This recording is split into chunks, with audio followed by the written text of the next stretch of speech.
and welcome everyone to our Monday stream here on lichess and Twitch. International Master Sladgie, aka William Pascal, also known as Sparkle Horse on lichess. We're here with the Macro Panda, our substitute Panda replacement. Real Panda away. Real Panda is of course away in Budapest, Hungary, having his summer vacation. Also have the Finger Puppet Panda. Red Rum, but he's just reserved for when we're feeling really weird. What's up, everybody? Mr. Coffee, our new mod, enjoying all the perks of being a mod on my channel, of course. Asterbait, Bob, Mr. Coffee's here, on time as always. Very reliable mod, this Mr. Coffee guy. So Arsenal fan Richie is with us as well. Okay, guys, we are getting set now to get started. I'm taking challenges. It's a blitz rapid challenge stream, so very exciting. Monday, 5-3 through 7-3 challenges. I actually prefer the 5-3, 6-3. The 7-3s kind of get a little dragging long. I think the 5-3 is my favorite, but I'm willing to play the 6-3, 7-3. That's our tradition. As our resident investigative reporter noted in found YouTube footage, his position indicated it's an 1800 to 1900 rating at best. You don't have to necessarily be a very strong player to be a good trainer, right, Bob? Dragon B challenging us to 6+3. Let's get started. Wasero, thanks for subscribing again. Subscribers get first challenge priority in the Monday and Wednesday streams. There is no Wednesday stream, but at least on Mondays it works. Normally I do Wednesday streams. I'm cutting it out for July and August because of very, very busy schedule. Hopefully things will ease up come September and onward. Onward and upward. Our other new subscriber, Bill 2WK. Thanks, guys, for being subscribers. 2 new subscribers in one day. Gotta love it. Dragon B has also been very supportive of the stream. Generous donations most weeks. And a subscriber as well. Okay. This move is frustrating to play against, I have to say. This B3. The Slav is a tough nut to crack. No matter what you're playing against. Alright. I am not warmed up, guys. This coffee should help. Can you guys even see my drinks? This is my Cape Cod mug. Alright. My Las Vegas one is my favorite one. It's in the dishwasher. In honor of Asterbait. Merle Dixon 100 plus 10. Getting on the leaderboard right away. Almond milk. Bob, you've been spending too much time in Whole Foods Market again. Someone told Bob that was the best place to pick up women. I always personally thought the laundromat was the best place, Bob. But Bob went with supermarket. Alright, Bishop F5.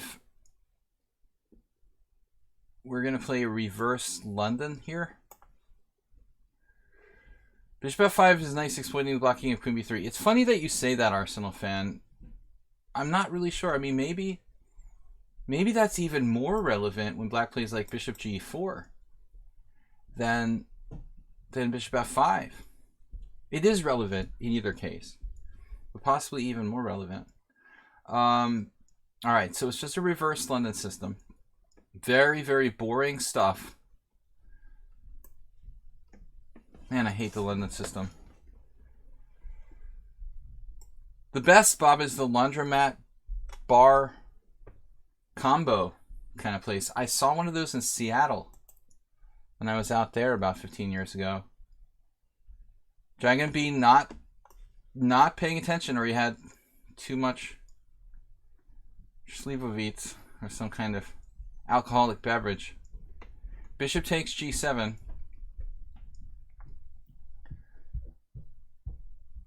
Bishop F6 is still fine.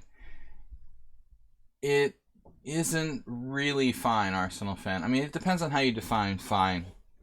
If fine is being down the exchange in a pawn, I'm on fire today with sarcasm. If fine is... it's fine in like 30-second bullet, probably. Bishop f6, bishop h8, bishop h8, knight c3. And I really have to seriously ask if black has enough compensation. Dragon BC. I'm going to give Dragon BC a chance for a rematch. Not right away, but Dragon BC, if you want to play again, this game, you know, for me, doesn't count. It was too short. If it's under 10 moves, you get a second replay. Arsenal fan, not right away, but, you know, later, after the next challenges, you can have a second try. Arsenal fan, we don't know if he drinks Palinka or not, but that could be alcohol related. Blunder. It's late in Europe. I know you guys are playing at 11 o'clock at night. You're at a disadvantage already. At this point, if Infinite Flash Chess was here, he would make some kind of snide comment about the way I psychologically manipulate you. Alright, Arsenal fan, getting tough lately.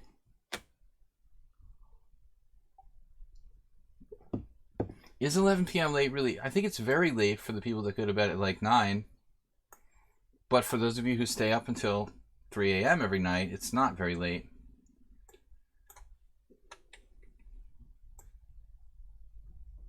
Uh-oh, he's playing like the Asterbate variation, I think. D4.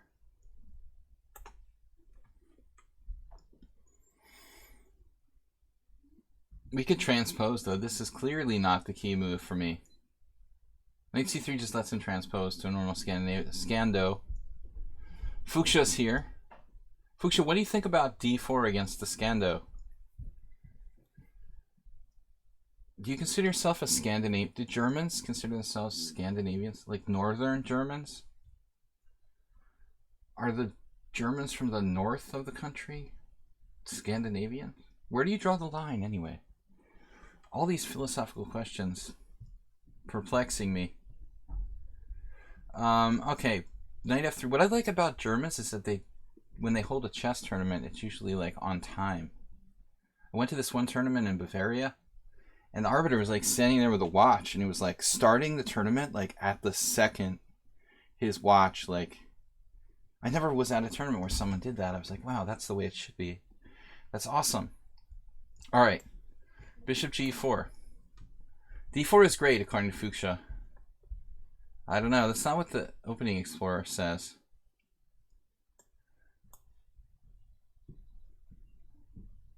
Immaculate sleep hygiene.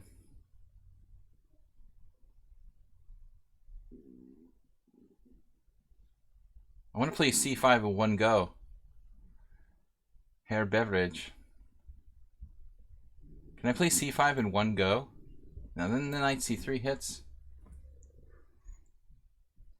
No, it's just... keep forgetting I'm playing Arsenal fan. I haven't really been thinking about like who I'm playing. Does that affect the game or what I'm going to do here? c5 seems like it's asking a little bit too much. c5, knight c3, where do I go? We have some problems. Queen d8? Yeah, I don't like that. That's not good. So,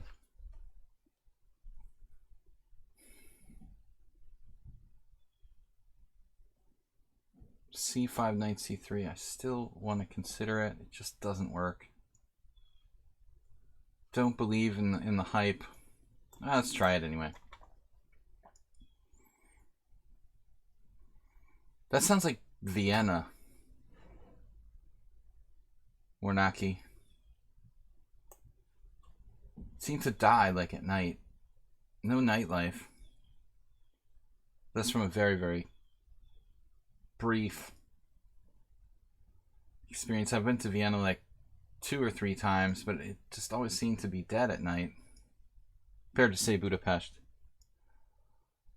But it depends on what country you're in. It really depends on your work.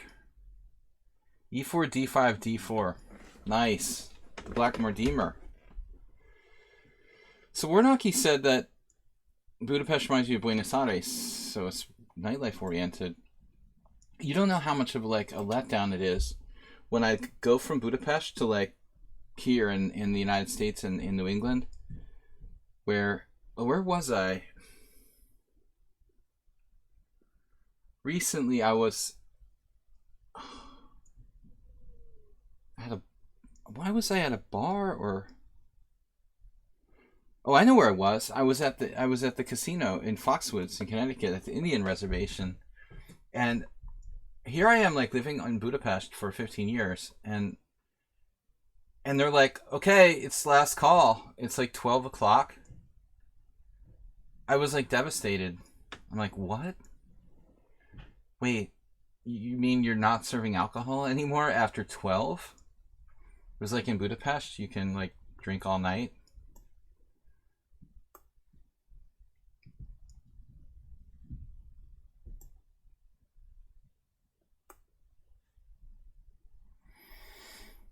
It was a major letdown.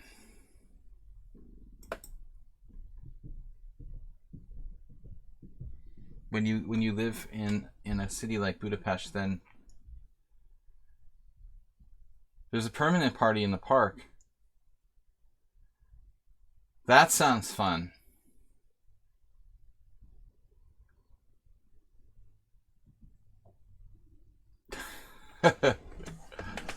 I think that's very dependent on who's there at the park.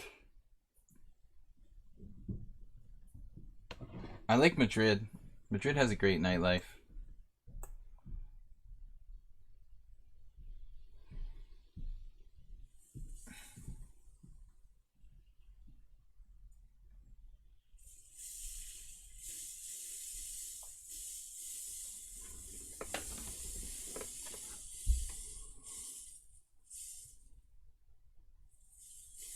Okay.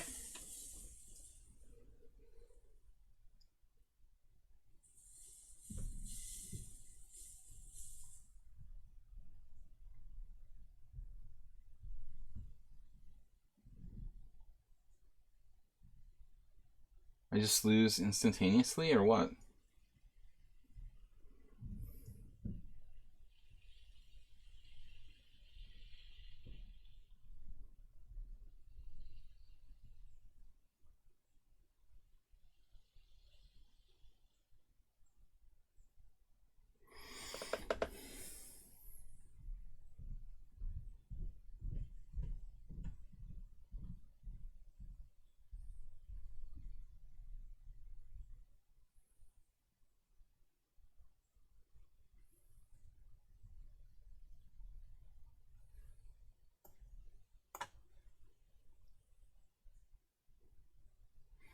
I don't know. This will be like the 4th time I've lost the Arsenal fan in the last couple of games.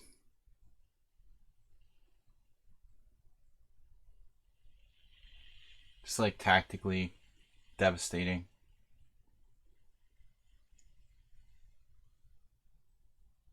Maybe not. Maybe I have a saving move. Dude, you have Rook D1 there. You have Rook D1 there? Why are you playing the second best move? No excuse for that.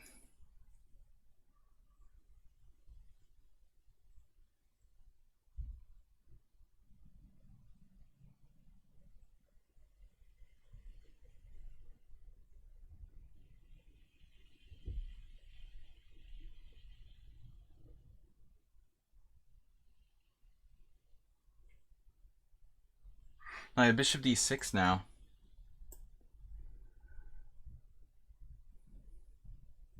I don't literally know what the second best move was, but a Rook D1 looked like he had me.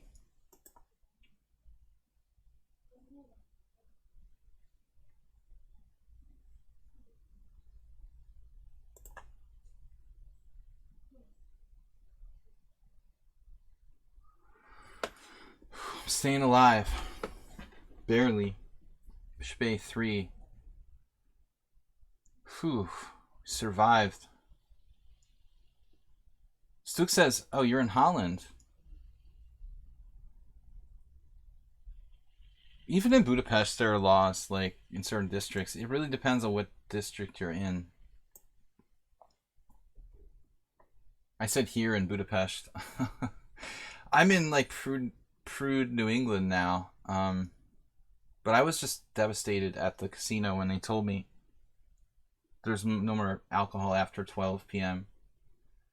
I was like, oh my god. What am I going to do?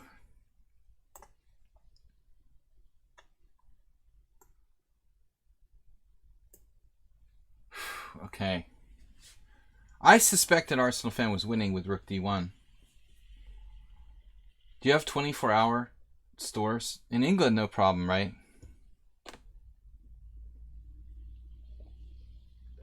I mean, like in Boston, I think that the last call is at like 1. And that's pretty conservative for an American city. But to go to like a casino and have them tell you that it's like 12 o'clock last call, that's pretty sick.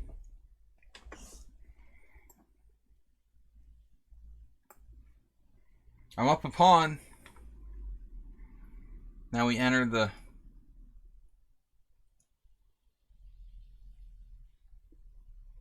dragon.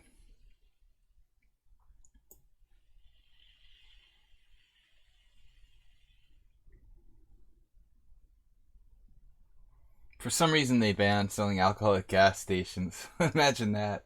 Not in Hungary. There'd probably be some EU directive to like stop it. If you go like on the highway to the gas station, in America people would be like, they would be like astounded that that's even possible.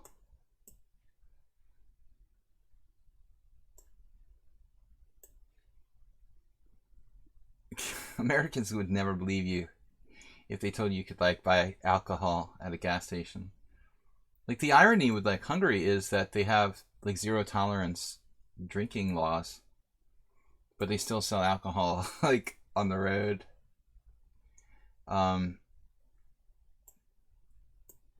Whereas in the United States, it's not zero tolerance, but something more reasonable. Oh, in California, they have liquor at gas stations? Well, they're liquor stations, not gas stations. It's all in the definition. Today I had this. Today I had to mail a package, and I didn't realize like you can't use alcohol boxes to mail packages at the post office. It's like the stupidest law ever. I might be advertising the use of alcohol.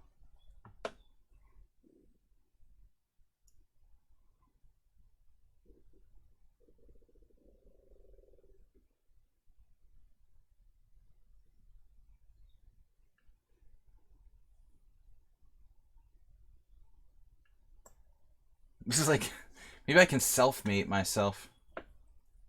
This isn't gonna work, by the way.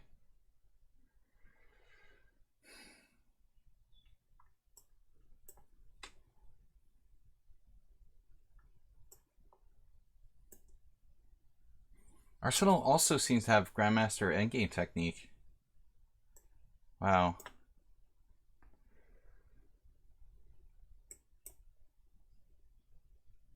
I thought that Pennsylvania had specific like stores for alcohol. That's the old school.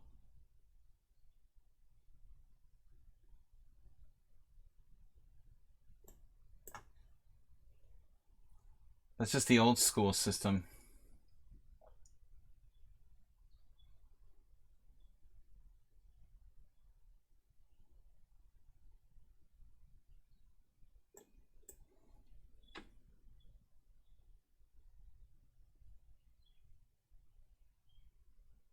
He beat me the last 2 games, and now I'm like groveling for a draw pawn up.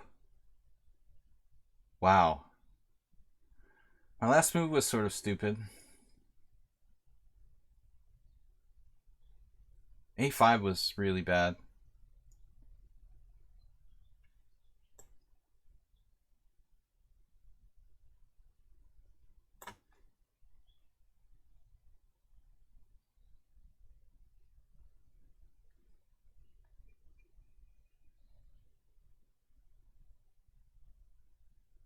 Still a draw.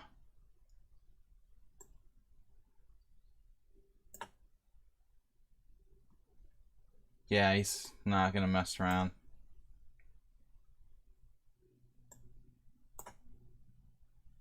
Now I'm actually worse.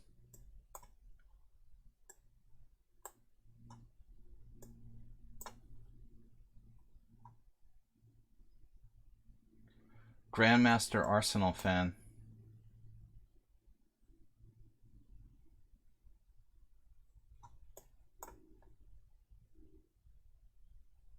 All right.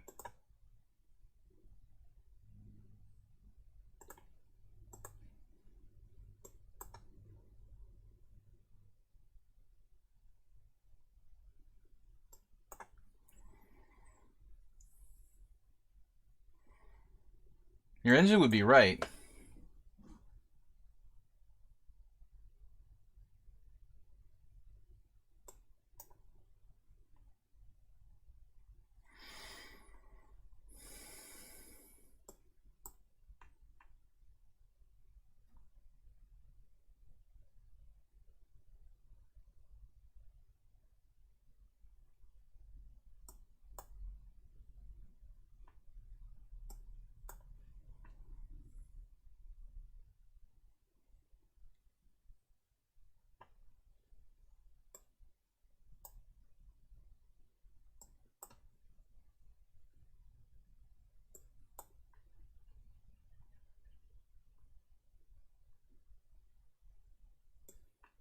I think he was virtually winning there for a moment.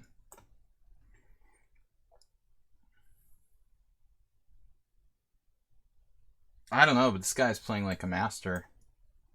He beat me the last 2 games and had me beat again.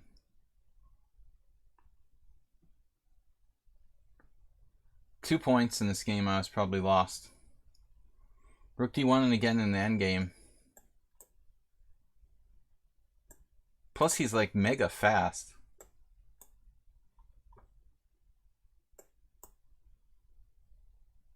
I don't really get it. Look at this. See the graph here. 2 points, I'm going to be busted. Right at the end game where I had a momentarily lost position and rook d1 earlier.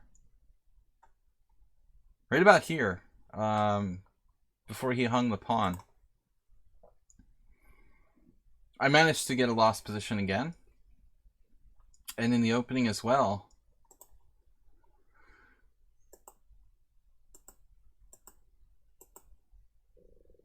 Couldn't find a defense here. Apparently I missed knight b4. I'm kind of an idiot because I thought a long time. Well, actually, I'm not an idiot. I mean, this is a hard line to play. I'm not even sure this works, actually. I was kind of afraid of this. But, okay. Knight e5, bishop d7. If he plays rook d1, I think I'm just lost. I had to play king e6. Bishop c4, it's like a fried liver. Then knight d4 is not good enough because of knight c3. So I have to play knight b4, like literally play the fried liver. Knight c3, rook d8. With the idea of b5 or something. This is just lost. Very talented dude, Arsenal. Poorly played game as always by the two of us. Anyway, man, I don't know, dude. You're really giving me a hard time lately. Okay, Tarke is challenging me to 3-0 chess 960. I am not going to play 3-0, Tarke. If you want to re-challenge me to something like 5-3, anything with an increment between 5 and 7 minutes, I will accept those challenges. Jolly good grabbing. I can't believe he didn't play rook d1, dude. I mean, it's pretty obvious. That's Arsenal fans' problem. He only misses the obvious move, like the easiest move in the whole game, like rook d1.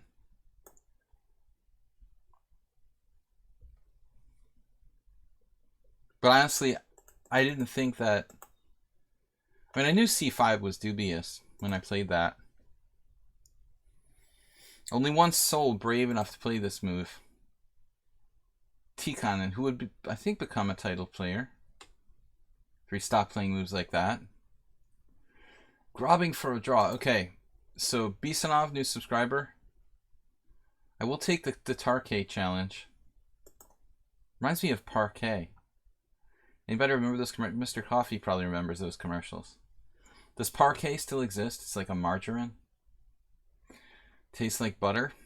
They had this little jar that talked and stuff. Parquet. So Tikkanen is a GM. Okay. Well, he was on the right track. Once he stopped playing moves like me, he did it. You think Parquet still exists? Bishop A3 is a mistake as well, Arsenal fan.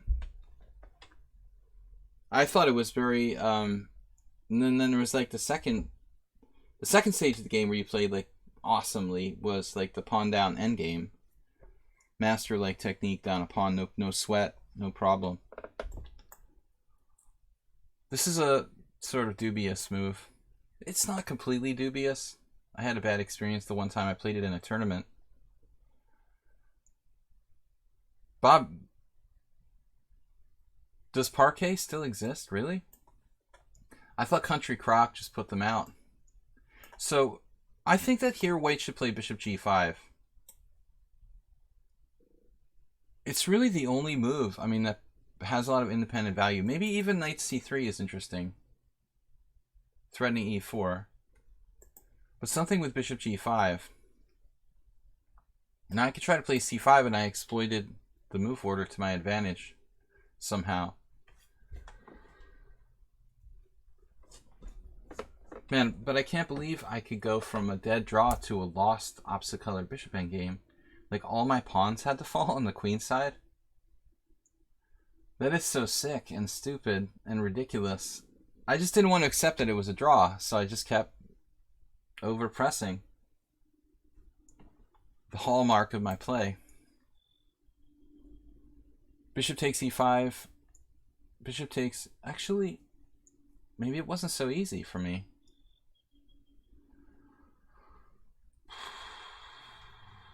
I was never winning in that game. Never, never.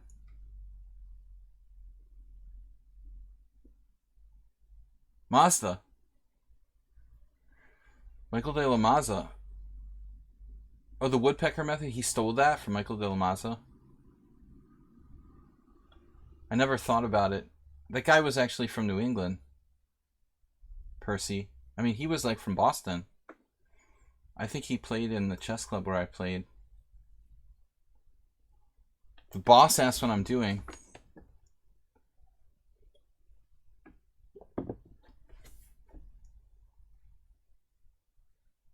What are you doing?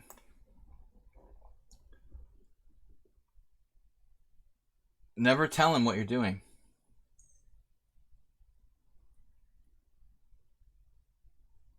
Depends on what your job is. Some jobs might respect you. I'm studying. I'm watching chess. Oh, all right. Have the afternoon off.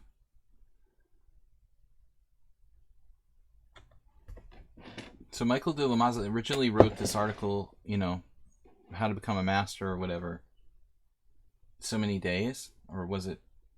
What was the first? How do you know about that, Percy Hepworth? By the way, wasn't like, did the guy actually write a book? I thought he just like wrote articles. Normally I would attack the queen on d4, but I wanted to be different. Your boss swapped shifts with me so I could play at Congress last Sunday. Mr. Coffee is definitely jealous.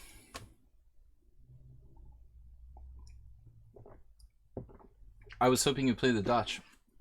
I will play a Dutch. Occasionally we'll take requests.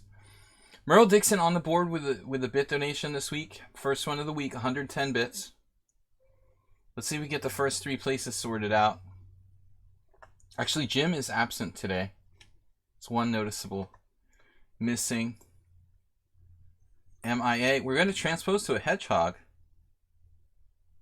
This is like a book hedgehog position now. GP Bear says Sparkle Horse was a great band. It was. And I discovered Sparkle Horse very late. I only first heard of Sparkle Horse like probably like 6 years ago. I mean, it's impossible to know every good band, I think. Pretty much impossible unless you're like in the music industry, even then. But it was a band that I discovered very, very late, just by accident, and I had never heard of them. But it's not my favorite band. I don't really have a favorite band, but I just kind of was listening to them a lot when I made this account. So, I don't know Vic Chestnut. No. Something you recommend if you like Sparkle Horse? All right. Hedgehog delayed. I'm kind of using an idea that Grandmaster Mihai Suba, who ironically did write a book on the hedgehog, used in another one of his books, The Secrets of, or what's it called? Dynamic Chess Strategy. Sorry. Dynamic Chess Strategy. Great book. He talks about this position where he's playing, like, what was it? White in an English, where his opponent had a queen on d5. And, you know, a lot of people automatically just, like, attack the queen just for the sake of attacking it. But if you think about it, I mean, it may be better to think twice about what the best way of playing against that kind of thing is. Here, you know, in the Suba game, it was a different position where he was able to... How was it he did that? He was able to just develop his knight differently, like knight here, and focus on e4. But I don't necessarily just want to automatically play by rote. Plus, I don't want my knight on c6 in a hedgehog type position blocking my bishop on b7. All right.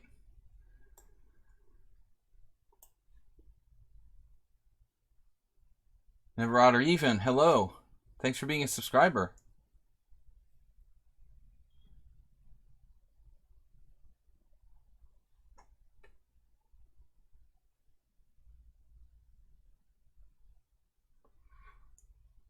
You once did a gig on the same bill as Vic? If you mean the guy in the wheelchair? Wow, that's crazy.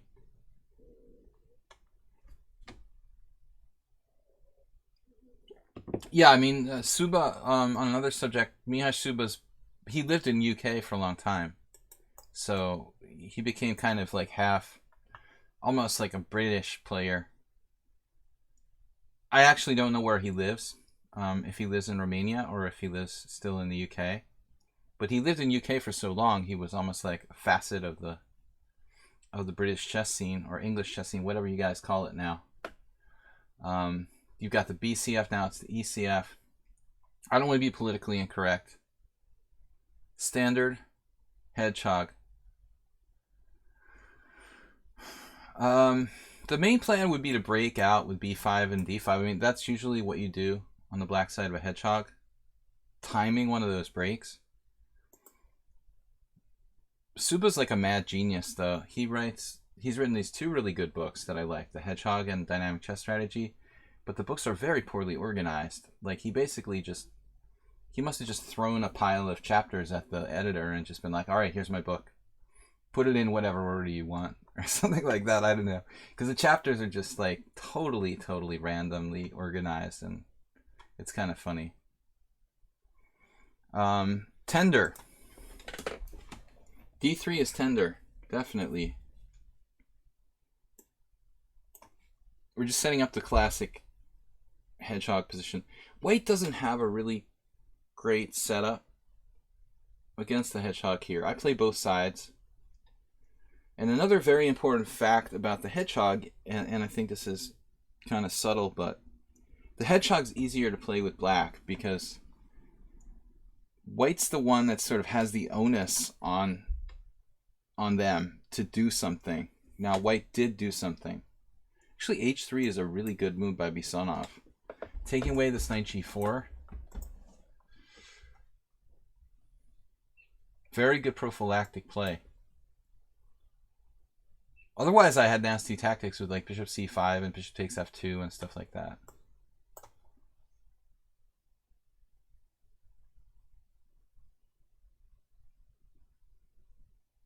This could easily just be totally equal.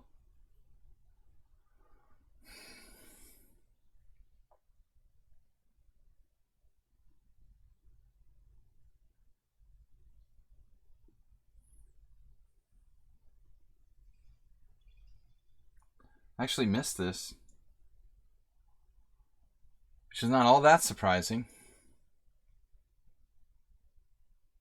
Trading more pieces.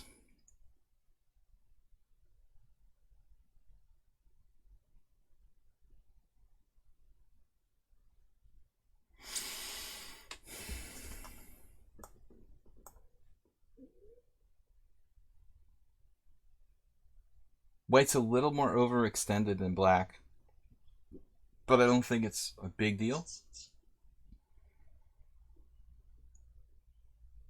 The break with b5 almost feels like it's a little bit too little too late here. I'm sort of stuck in a situation where, again, like against Arsenal fan, I feel like I could overextend myself easily. Don't really want to just like trade queens and go to the end game where I'm just equal. Man.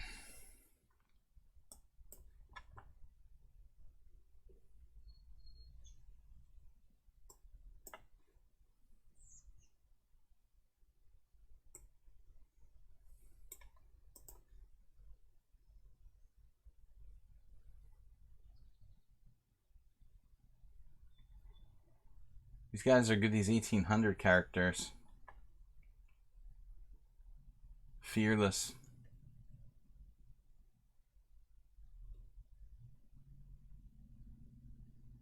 F6 is kind of risky. Oh, maybe this is a blunder, though. A blunder. Blunder Liang.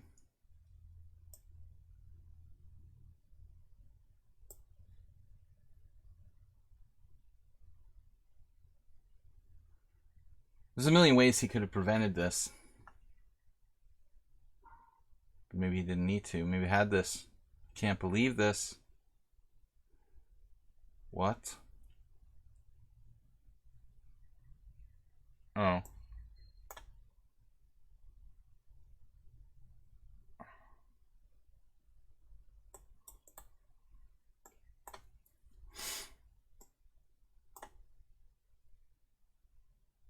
Tactical.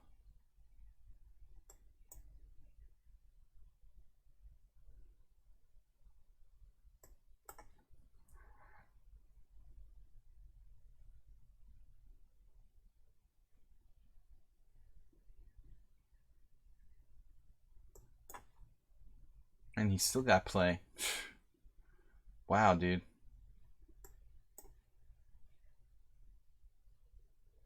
You had rook takes pawn.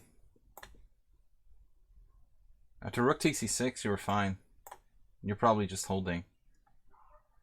Totally unimpressive win by me. But really good play by white again. I don't know what I did wrong. I mean, I guess I could play a little bit better.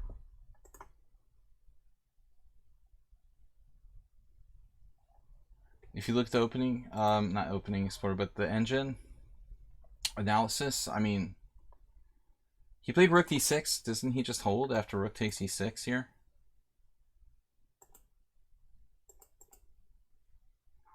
I mean, okay, this exchange doesn't really matter. I mean, just taking this pawn.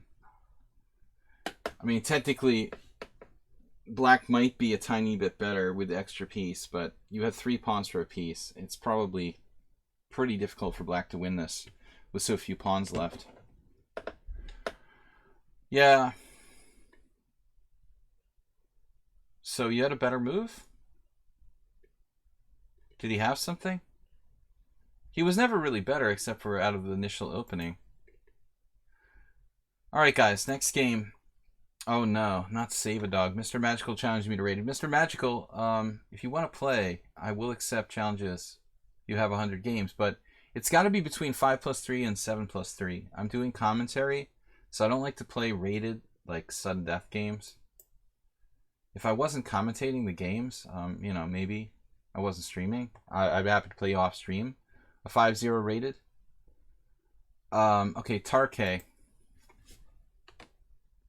This is the player who annihilated me tactically yesterday. Although Centipon loss was 61 each, I thought he was a computer. He played like total tactics. I was convinced it was an engine, but apparently not. The Pool Chess Club Drinking Club. Chess and Drinking Club. Nothing wrong with that. Perfectly natural. So they're open about it. They don't hide their drinking problem.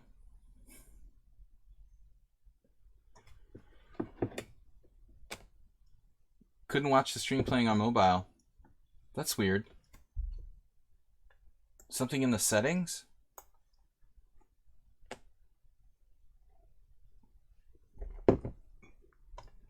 I occasionally play 960. I don't mind. I'm not very good at it because I haven't been practicing. I think my rating is 2158. Not very impressive. But again, I don't play lately any chess 960 at all. I mean, one would assume that the exchange of pawns is like a slight mistake for white.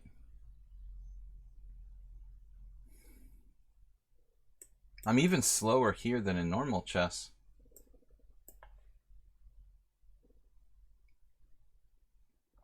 That's a really, really strange move to play.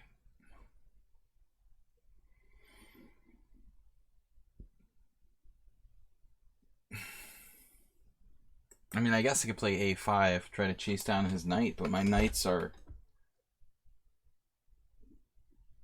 It looks like I'll have to play maybe c6 to play knight out to c7 to get that knight back in the game.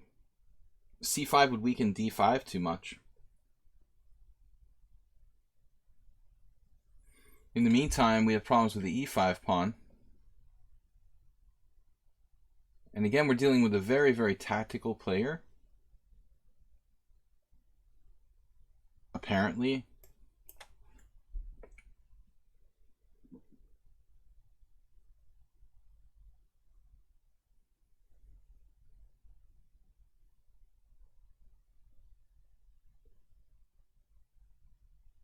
We got a team of English slash, what do you guys call yourselves? Are you English players? All right, English players. Percy, you're from England, right?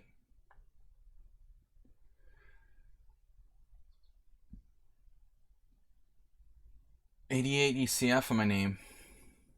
88 ECF. That's pretty humble.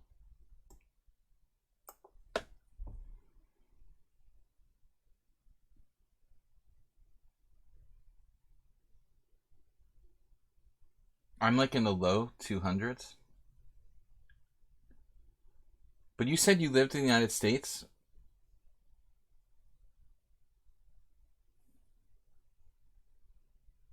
Who was visiting over here? That was the player from Norway. Oh, dude, you're killing me.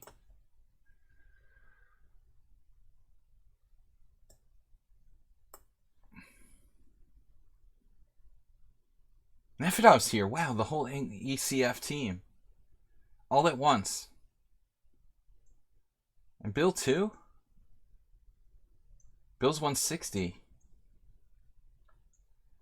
We now have an ECF team. We have enough people to make a team. It's cool. So, Tarke just all about tactics. He's finally opening it up. Yesterday he just like overwhelmed me.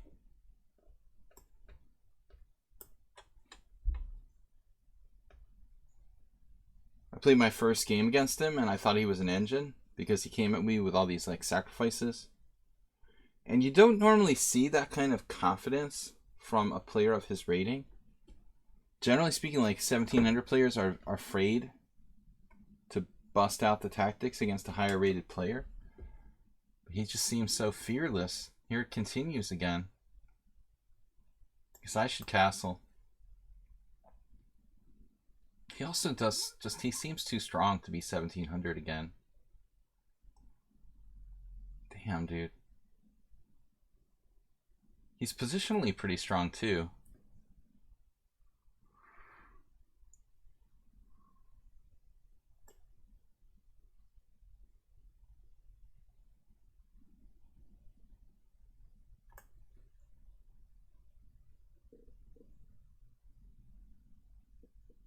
Nefedov, we missed you. Where have you been? Merrill Dixon asked the question that's on everyone's mind. Another good move, e5.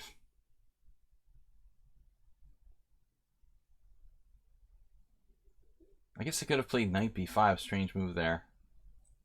That actually loses a piece. Never mind. So I'm scared of this too.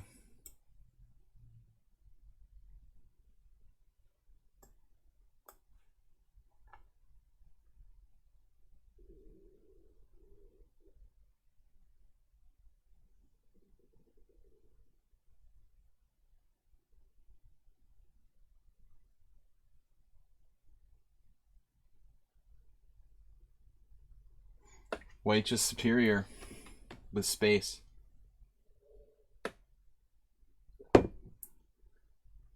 After he wailed on me tactically like yesterday, I just resigned, apparently in a reasonable position. I didn't see a move. We can go back and look at that, the game where I resigned against Turkey in the simul.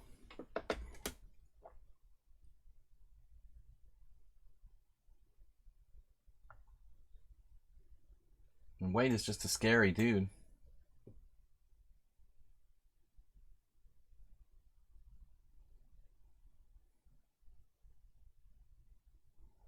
Knight takes, bishop takes d6. Knight takes, pawn takes. He'll positionally outplay me after that. I don't know, man. He seems really, really strong for this 1700 rating. 1,000 he's 1,000 in bullet. 1861. You guys are like 1800, 1800, 1900. The first two games were brutally tough.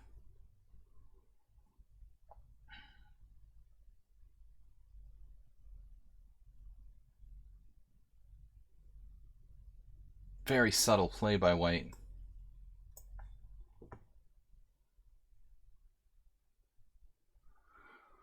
No pawn weaknesses.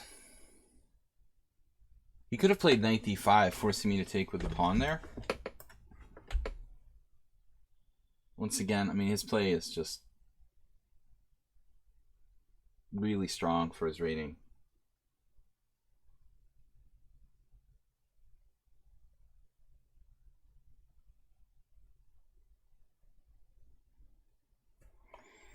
Constant pressure.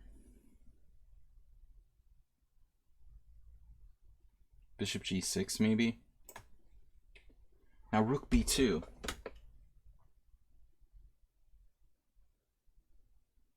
I never seem to have a threat. Ever can have a threat. Knight takes c4. Queen takes c4.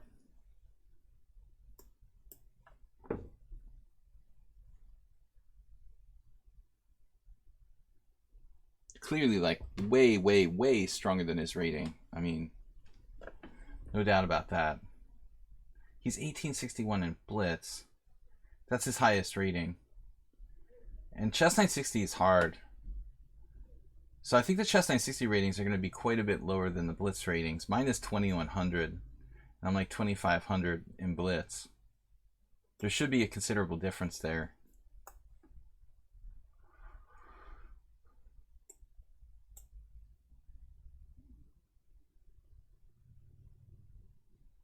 White's like flirting with being an itty bit overextended.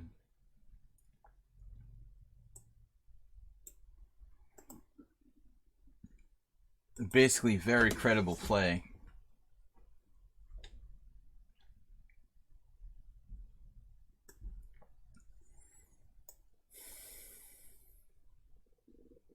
Coordination is insane. Rook b2.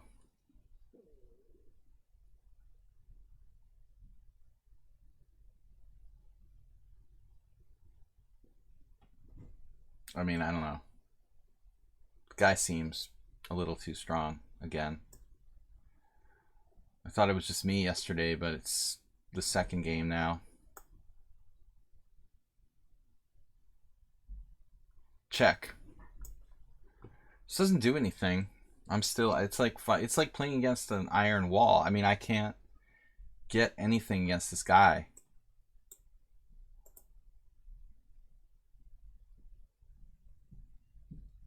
He just doesn't make mistakes. Apparently he did yesterday. I still have no clue what they were. Sort of bluffed me tactically. What's up, Jim? Yeah, Tarke again. Playing way better than 1700.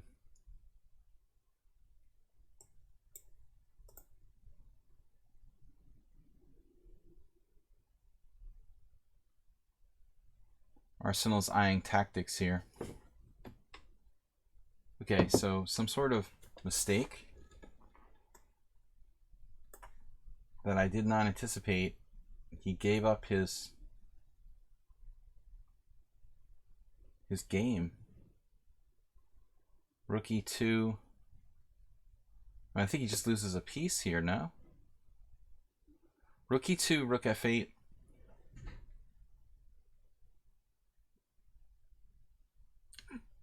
Can I play bishop e5?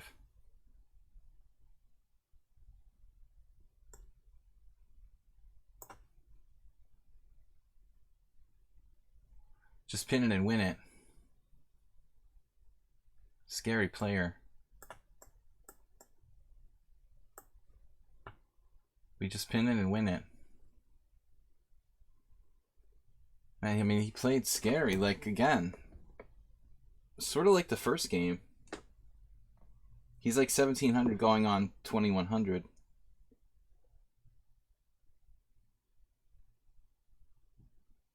New board? Is that you?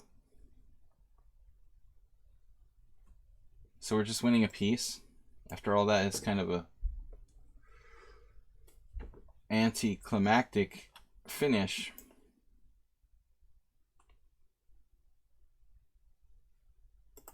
I mean, he was doing great, like, the whole game.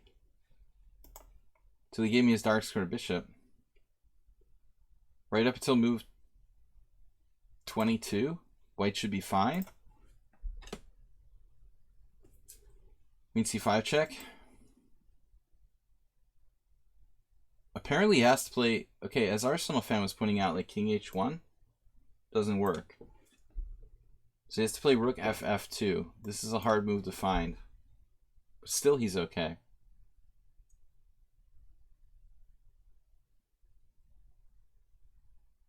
It's completely equal if he just plays rook ff2. Wow. All right, so I think a player who's really good and capable of being a lot higher rated than we thought. Mr. Magical just not listening. Attention deficit. Mr. Magical, we're not playing rated games. All right, Save a Dog, Sir Don Virgus. If you guys are provisional, I'm not going to play. He's not provisional in Bullet. He's not provisional in Blitz. He's a high-rated player. All right, Save a Dog's up next. He's a subscriber along with Nefedov. And actually, I shouldn't have taken this challenge against this guy because he's not a subscriber. I just forget sometimes. I'm not playing Friday. All right, Save a Dog.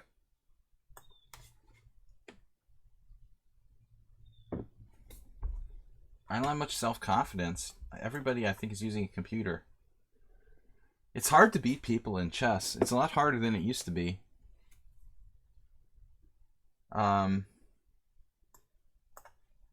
Save a Dog is another one. It's just a nightmare to play against. It's more like paranoia. If you play in the random hourly tournament, dude, all right, and play the same rated level of players that I'm playing right now, I would just like wipe them out like one after another.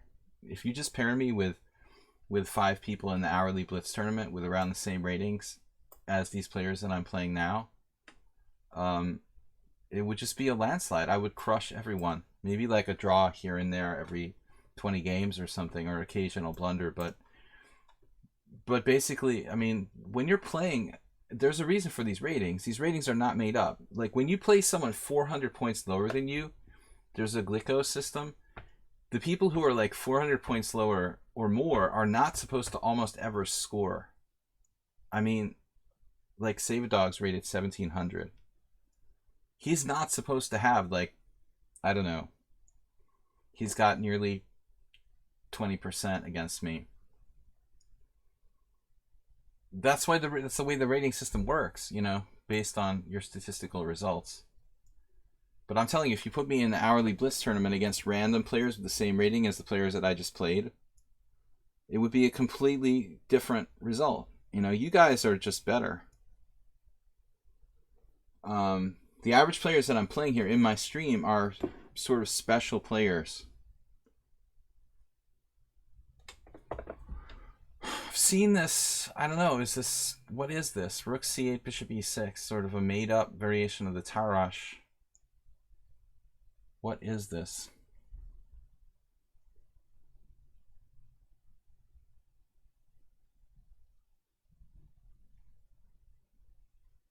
How do you know when you're playing stronger? When it seems like everyone's playing weaker. That's true. We can revert that to the opposite. How do you know? How do you know when you're playing weaker? Nefedov. That's what I need. That's what I need to hear right now. So Mr. Coffee called out. This is probably close to about right, I guess. 400-point difference is about 1 out of 10. If you're going with a bigger difference like this, like 800, I mean, basically Save-A-Dog should almost never score against me.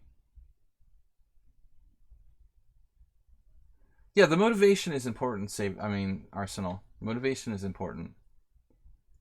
There's also the fact that a lot of you guys know me pretty well. So you know what I play and my style, and you've played multiple games against me. In the case of my last opponent, of course, that's not really true. Tarke doesn't know anything about me. You lose my mind.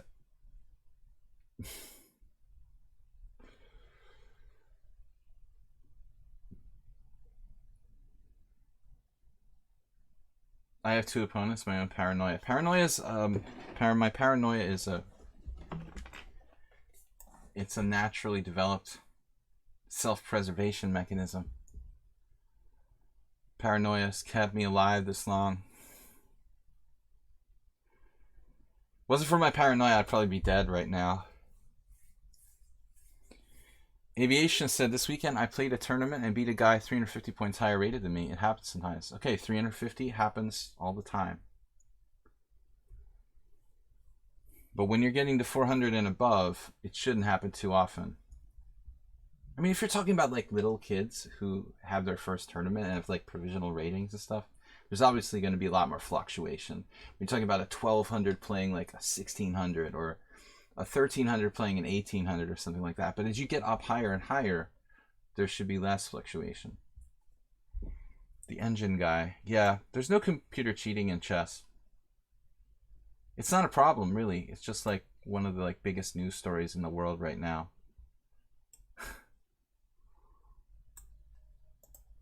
There was an article about how the chess cheating scandal about Rousis is actually more trending than the sex scandal about the billionaire Epstein.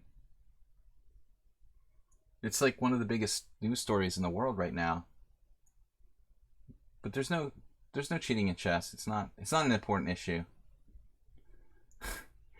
All right, h6, bishop f4. Let's keep the bishop active. We could also come back here. But I mean, even grandmasters cheat. How dare I accuse these like random anonymous people of cheating in online chess? How could I even imagine it? Experienced chess grandmasters routinely cheat in rated tournaments.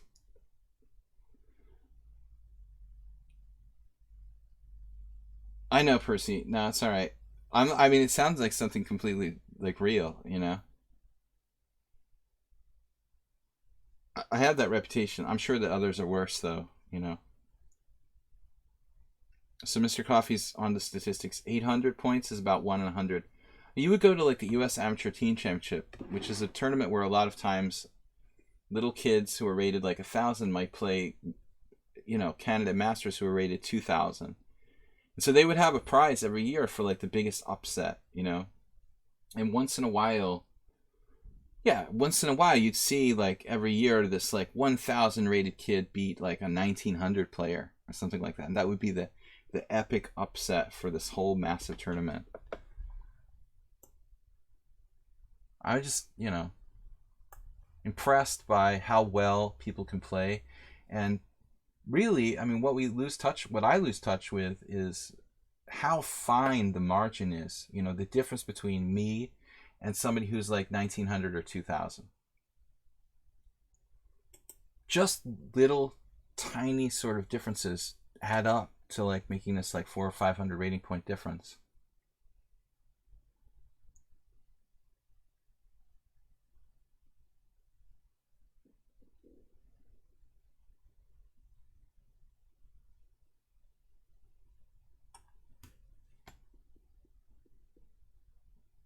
I played with the scandal guy Rousis in Canary Islands in 1999. I drew easily. I don't remember making any bathroom trips. I was better. I was white. It was a Catalan. And he played like knight h7 in the Catalan, which is very strange. I don't think the engine would have liked that move. Anyway, what are we going to do?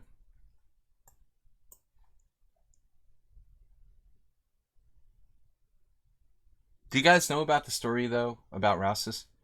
How did the photo evidence come to be? Because I haven't really, you know, cared to, like, read all about the exact details of this cheating scandal. I'm curious how, you know, he'll probably sue the person for, like, taking a nude. Taking a photo of, what do they do? Like, reach over the stall in the bathroom and take a photo of him? Isn't that, like, against the law or something? Could probably...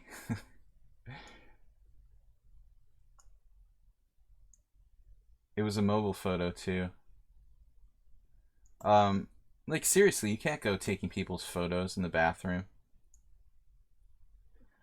I don't think you needed to fear cheating so much. You know, Mozart, what's interesting though is that, I don't know if you ever heard this story, but I was there many, many, many, many years ago at the World Open in Philadelphia when people you know, my friend David Vigorito, International Master Joseph Fang. We're talking like back in like 1996 or 1997. There was a guy who basically was like a forerunner of these guys. You know, in the World Open section, I think it was around 1996. I can't remember the exact year. They actually caught him, you know, cheating with a hookup to his room. He had the really advanced like setup for that era over 20 years ago. I mean, so, but you're right in general. It wasn't, you know, this was like an extravagant like setup, and they made mistakes in transferring moves. It was really tricky to do it with like a headset and stuff. Of course, it wasn't a serious problem the way it is today. But I was just curious if you had ever heard that story from years ago. I think they wrote it up in like Chess Horizons in the look. I mean, to some degree. The guy called himself. He entered the tournament with von Neumann as his name. Is that insane or what? He was like unrated and entered the open section of like the biggest blunder here from Save a Dog, biggest open tournament in the United States. He opened the tournament, entered the tournament with the name von Neumann, and no one suspected anything till like 3 or 4 rounds, and he beat like a master couple. Okay, so Save a Dog just melted down. All right, subscribers first.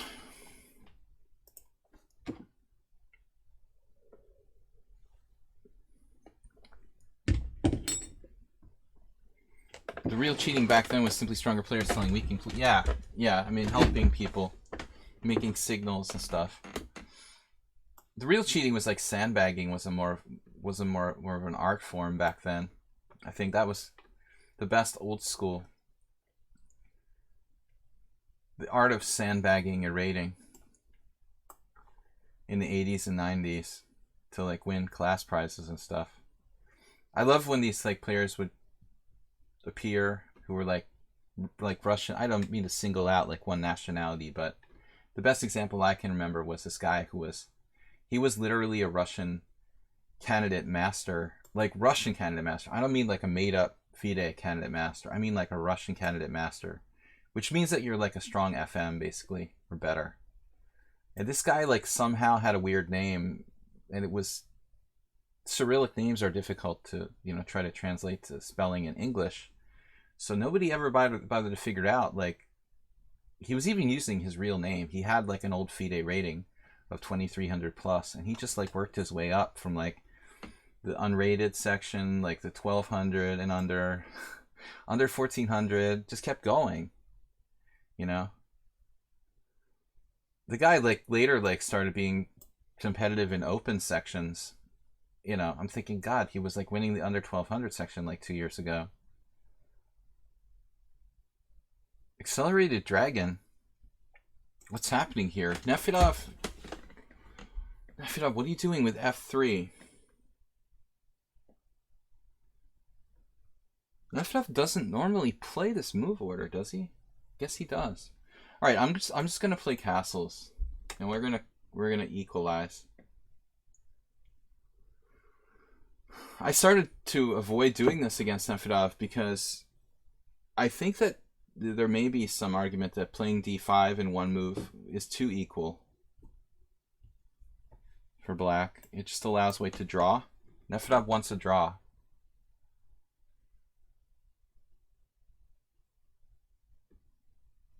f3 must be g4 in the old Yugoslav. I never heard that nomenclature before. Arsenal. This is just considered to be a like inaccurate move order for white. Nefedov has his own systems. I've seen this position play with colors reversed as well. Actually, Tushar. I feel like it was Tushar who had a game with me, but probably was a different Indian player that I'm getting him confused with.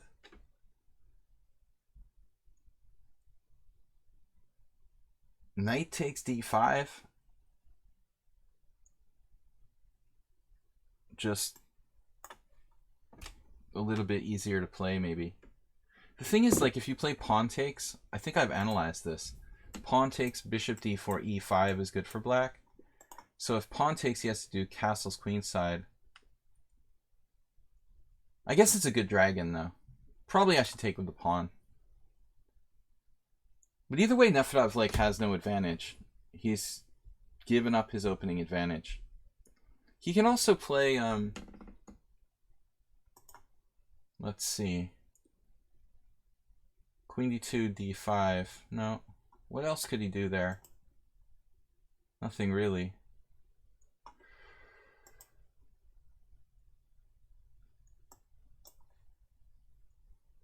He's letting me equalize. It's very nice of him. The problem is that the resulting position is difficult to play for a win because of the amount of simplification here. It's like a calculated risk. Nefedov just is content to draw with someone 600 points higher rated. And sometimes he wins because I overpress and stuff.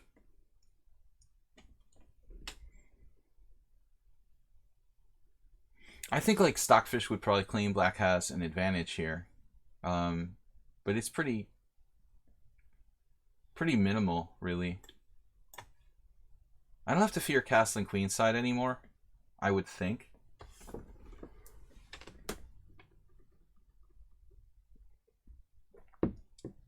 So we're like slightly better. You like a5?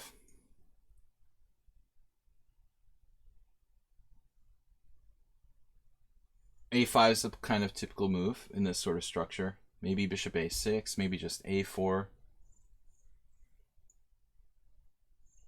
I'm kind of more feeling inclined toward pushing d4 at some point, if necessary, maybe, but just the central control. Warnaki is, for some reason, obsessed with a5. Never odd or even, thank you for the donation of 100 bits. Merrill Dixon, never odd or even tonight. We've had a couple new subscribers recently. How about you, Mozart? Do you play any chess over the board? I unfortunately am inactive now, but I hope to get back to playing maybe next year.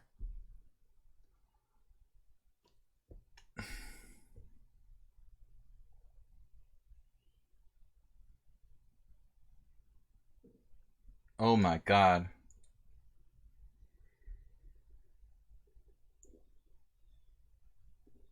Fasten your seatbelts.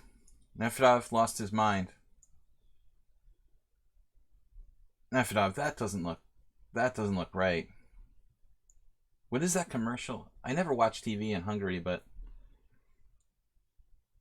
since I've been in the United States a lot over the last year, I can't help but see these commercials. There was that one series of commercials on regular television where these situations where something's not right. Like there was that Aster Babe like watches TV, right?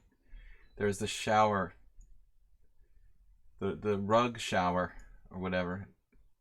That's not right. That's just not right. Like castling queenside here. Carpet shower, that's it. Carpeted shower. Castling queenside here is something like a carpeted shower. If I can be so bold as to make this analogy. We won't need any a5 now, Warnaki. I think we'll just manually, conserve on that. I wouldn't mind sacking an exchange here. It's a very classic dragon exchange sack, actually.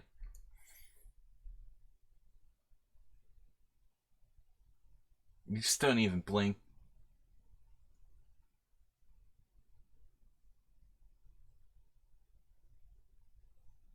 I have lost an Nefedov before.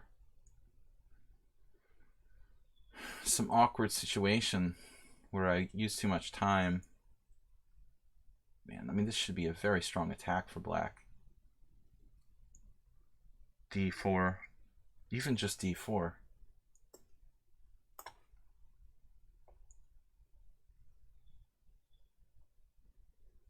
Yeah, Mozart. I think that I remember analyzing it with an engine and that agreeing that the engine thought CD was stronger. If White could blockade the pawns firmly, then he might even be better. But it just doesn't seem like there's a way to do that. Yeah, castles queenside, it's just out of the question. He cannot castle queenside and be, safe, essentially. Very, very greedy dude. There's no other way to describe Nefedov. He is just a greedy, greedy guy. Gawain Jones. That's our hero. At least for today. I really like Jones. Not that way, Bob, but this guy plays the dragon. He plays the King's Indian. Plays the Scotch with white. Nefedov just not really castling queenside in Yugoslav attack much. Not his thing.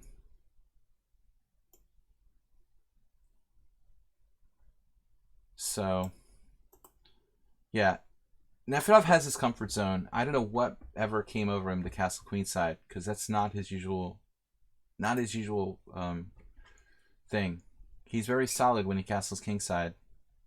I think objectively here, though, I mean, black is probably better. After offering this exchange sack, I want to see what the engine says. I mean, obviously a2 is hanging. White doesn't have to take the exchange. The bishop's actually a good defender on a3. But I just think that castles queenside is berserk, Technically, the whole point of the accelerated dragon is to prevent white from castling queenside. That's really like the whole basis for the entire opening. What is the engine move instead of d4? Good question. Good question. I will take a look. Man, I'm like +2 points something after d4.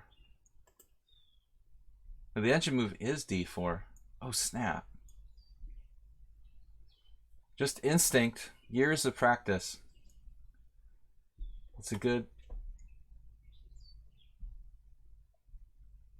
exchange sack. All right, looks like Don Vergas. Very strong player. Plays a lot of classical chess. All right, we'll play. Anyone who's a subscriber would go first, but there is no other subscriber. Good 40%. I got to play him first. Then I'll take Don Vergas. I won't play anybody over 2400. Just so you guys know, that's where I'll draw the line. Actually, that's not true. Just in the simul, I won't take over 2400. In blitz, we'll play anybody. But in simuls, I will draw the line at 2400. This is not a simul. All right, good 40%. Who's a subscriber now? And Nefdov, what came over you trying to castle queenside? That's not your usual thing. You have a draw. 2 draws. How do we have 2 draws? We already have 2 draws. 2 simul games, 2 draws.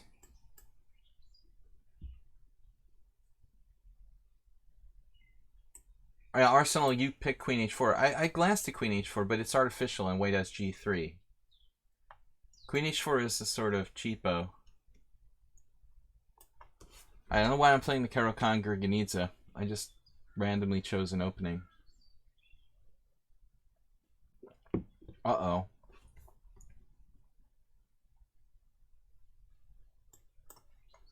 That's a healthy word, Bob. You use it all the time. He seems like someone you'd like. We won't call him a troll. Uh-oh, c4. Now I'm gonna have to bust some sort of transposition out here. This is a Lev Gutman system. Wojciech played this against me, where he beat me really bad with like c6 and d6, tricked me. Some kind of move order thing. Now I don't know. Is it a what is it? Is it Caro-Kann? Is it a Sicilian? It's not a Sicilian.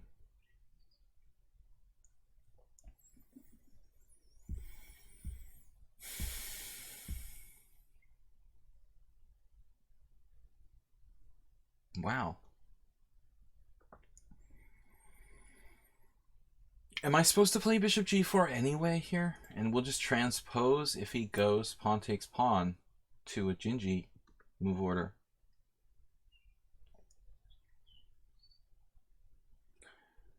Fuchsia points out it's a modern defense. It's a fine line between the Caro-Kann and the modern defense, right? I mean, who's to say which is which? The Gurgenidze Caro-Kann is a modern defense. It's a hybrid, right? How do you decide which is which? It's both. Fuchsia is our resident opening expert on nomenclature. So if you took the pawns off the board here, you'd have like a 1997 US Masters game where I lost to Boris Kryman.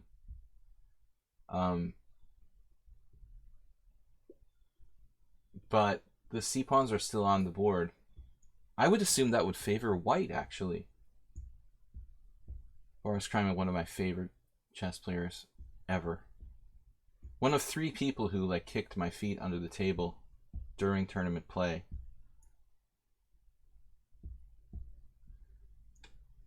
He was underage at the time, though. Too young to beat him up, basically. Knight on BD2.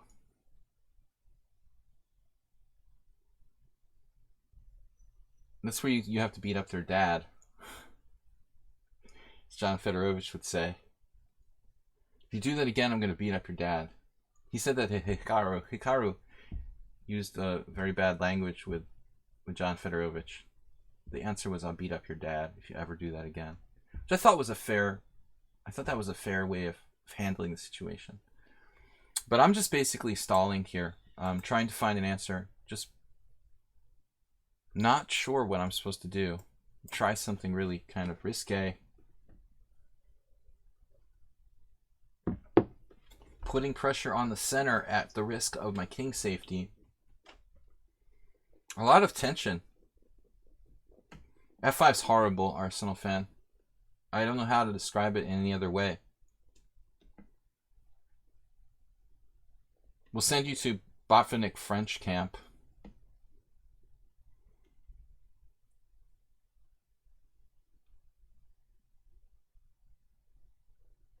Now the moment of truth. With that knight on d2, it makes you ask the question, do ancient aliens really exist? This is what makes the situation so awkward. If I take on f3, I improve his knights and I sort of justify his whole setup. But there is no good square for my bishop. That's the problem. Therein lies the issue. c8, d7, f5, and e6 are all candidate moves.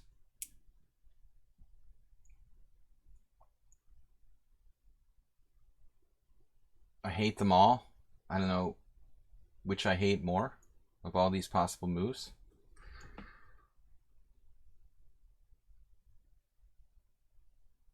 I mean, taking is more efficient, but that looks bad as well. Arsenal votes for bishop e6. I think there's some...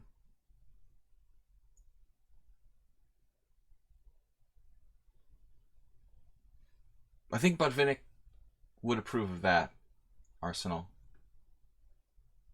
He might agree with you on that. Great, Mikhail. Just for Arsenal fan. I didn't really decide this on my own. I'm going to go with bishop e6. b36, always retreat. Is this a b36? Let me look it up. Wait. Let me see here. I know I shouldn't do this during the game, but just for you guys. Dropping everything. b36. That's it. Isn't that like a Taimanov or something?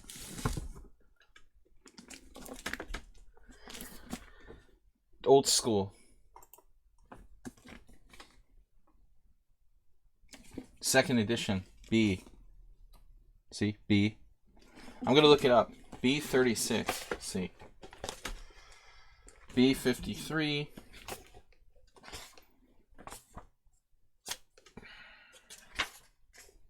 I need glasses. I found it.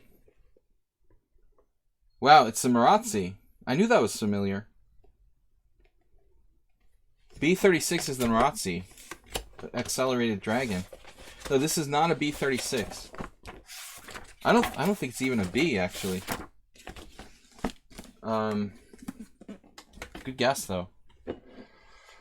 62 viewers. Do we have a raid or something? Wow, B4. Acerbate's in the house. Acerbate, how do you feel about B4? Acerbate is getting chills down his spine when he sees B4 after our simul game yesterday. And ECO. This is great, man. The rat. I've got a chess library here. I was thinking to put it up for sale, but if I get desperate, I might have to sell it. It all depends how much storage space I have. I've got to sell this house, and I'm really not sure what to do with my chess library. I might try to keep it, but it all depends on the price of storage space and how long I'll need storage space.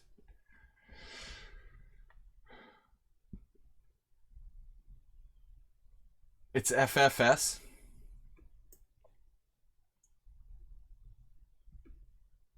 FWB, you mean?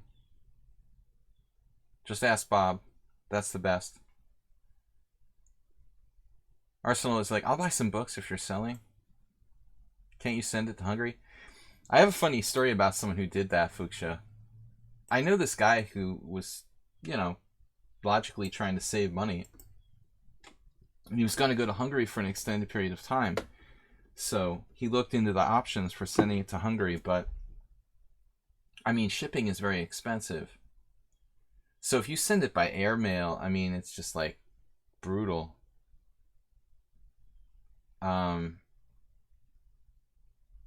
So this certain person, I'm not really in good standing with. No, but that's not relevant. This person decided to send his books by sea mail, like literally by boat. Okay. And anyways, apparently sea mail to Hungary isn't a really reliable shipping method for chess books. It ended up like a lot of his books, like more like half, didn't arrive at all. Kind of scary. All right, so wow, knight h4. What?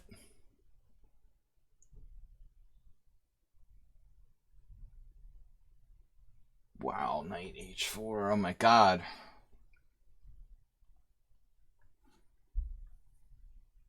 a5. He's going to sack a piece on h7 and just try to mate me. Damn, that's primitive.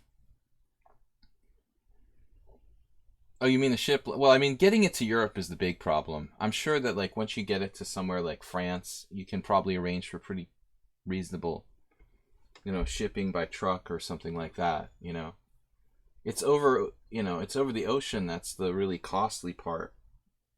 So just get it to the coast of France and you can, you get like a Romanian truck driver to haul it privately. Or I mean, there's like all kinds of possibilities. I think once you got it out there in the first place, that's the real issue. Damn.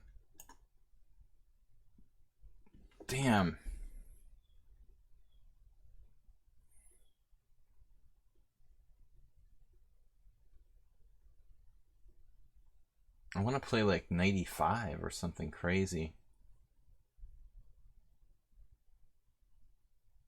How's your king doing? All right, whatever.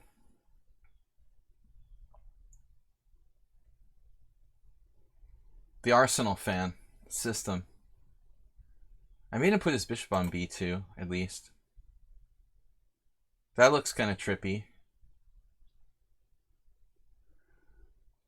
The other knight move was brave.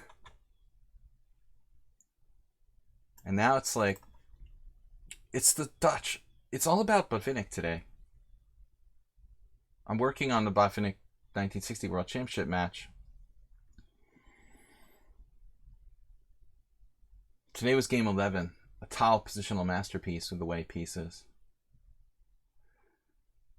Mozart just asked if I was cryogenically released. I'm still studying the 1960 World Championship match. Never really gave it proper just study in the first place. Good 40% is pretty solid. He's got 2 draws against me already. His ratings are actually... He is over 2100 in classical. 1971. This is like the standard player in my stream, it seems like. Everybody's 1900. Very solid play against me in the first 2 draws.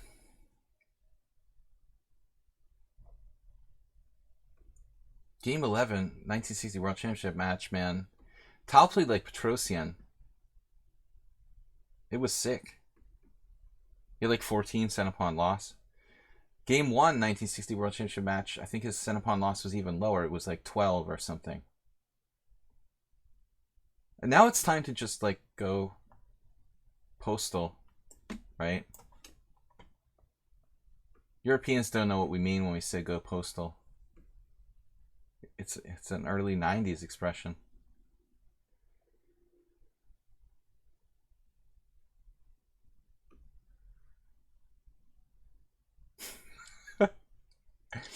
You do, okay.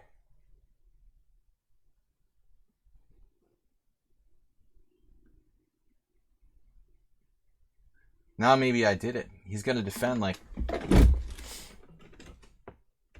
Knight h2, he likes this. He's enjoying this.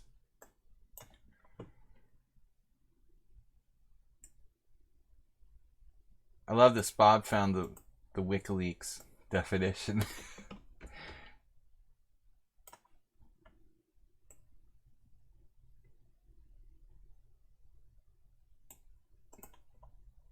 Nice resource.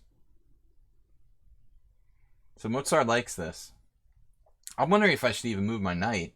Steinitz probably would have like just left it there. I don't know if I can get away with that though. Just leaving the knight on e4. This dude is pretty tough. It looks good visually, Mozart, but I'm still not very confident. White's defensive resources are plentiful. Merle's here. Oh no, Merle's been here for a while. And Uber Driver at the same time. They're going to start having a conversation with each other. I'm going to get scared.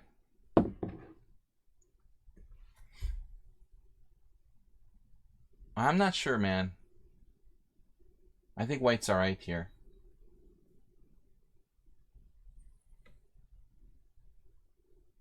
Back to e4 with a piece sacrifice. I don't know if I should have moved it in the first place. Man, I mean, seriously. Knight e4, pawn e4, d e4. And I'm threatening like bishop takes d4 check. Probably too much. I'm gonna hang a piece. Oh, man.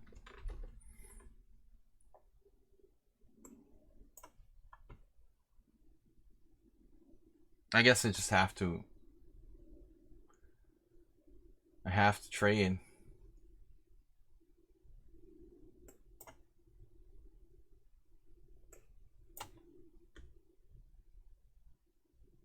I was a little concerned about the rook capture, but I guess that's not so great. Now I feel like I'm overextended. But good 40% is like... He's 1900 on lichess. He's like unbeatable. Not the first one today.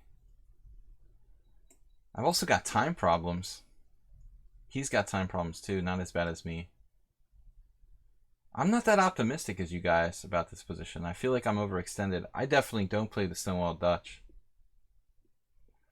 Yeah, you don't have cool shooting slang.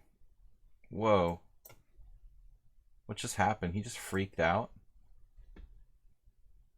He just kind of freaked out unnecessarily.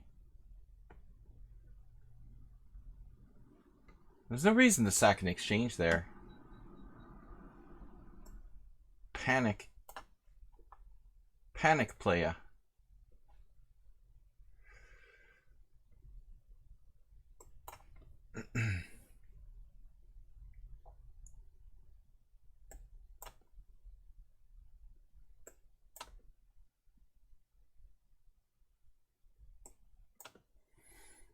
How's my driving?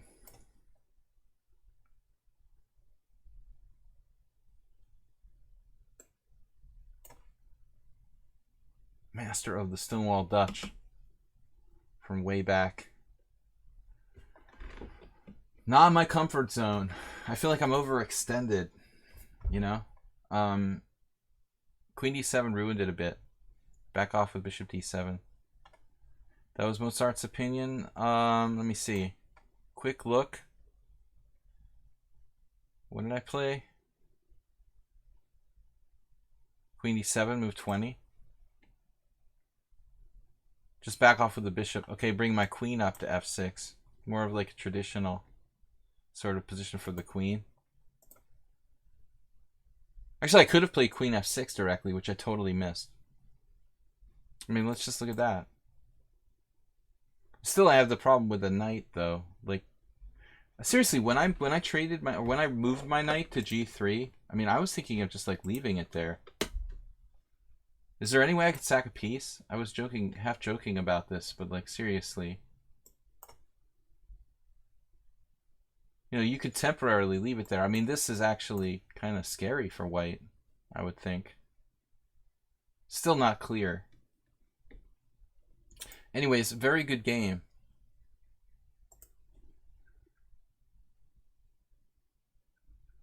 So we no longer... Oh, we have Bob.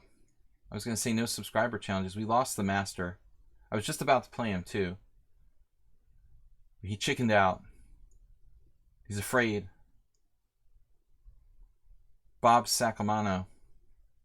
Direct from Seinfeld. Alright, 7 minutes plus 3 seconds. This is a long one. We're going to play the Dutch. This is our official anti-Bob opening. He has a different system every time. How come he's always white now? What if we were to just go crazy here and play b6 against Bob? Too much to ask from the reverse bird Larson. Too much to ask from life, do you think?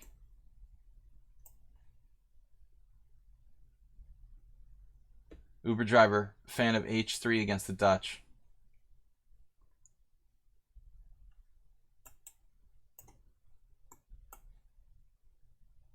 Merle Dixon's he just bought me treatment for my stuttering with a Twitch Prime subscription. He subscribed for 15 months. Currently on a 15-month streak. 1 beer and I'm stuttering, slurring my words. It was a long day, guys. I had a lot of practical things to do today. The Krejcik Gambit. We saw that in Thursday's subscriber stream last week. Great game from Uber Driver. You beat a 2018 yesterday. It was a good year. You mean yesterday or the year before? At least you've not opened anything that's a 40. You're talking about 40 ounce? Like malt liquor? Are we talking malt liquor here?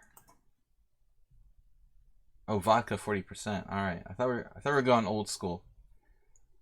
There was this time in my college days when what you did like late night was you got like a 40 of malt liquor and you went to this like roast beef place and it was like 3 o'clock in the morning routine. You got a 40 ounce malt liquor, a pizza roll, and a junior roast beef, and you're all set. That's early 90s. Belvedere. Yeah, good stuff. Jim knows everything. I had a friend who used to he was basically a homeless guy who we adopted and made him like the cook in our fraternity house. And he was a great person, amazing person. He used to drink, actually, was it Belvedere? I'm thinking of something else. Huh. I'm thinking of something else. I know like there's Ballantine's whiskey. Is there Ballantine's malt liquor? You think Bishop B4 is a weird move? Wait, what is Belvedere? I'm confused. Maybe I'm mixing it up with something else. I thought we were talking about like malt liquor. I got confused. Jim suggested it, so it must not be malt liquor. Actually, I should think about it. Oh, it's vodka on the part of Grey Goose. Okay, so Jim's not talking malt liquor. My bad. I don't understand who would think like Bishop B4 is a weird move. I mean, this is basically like a very straight up Nimzovich type of Nimzo. A Nimzovichian Nimzo.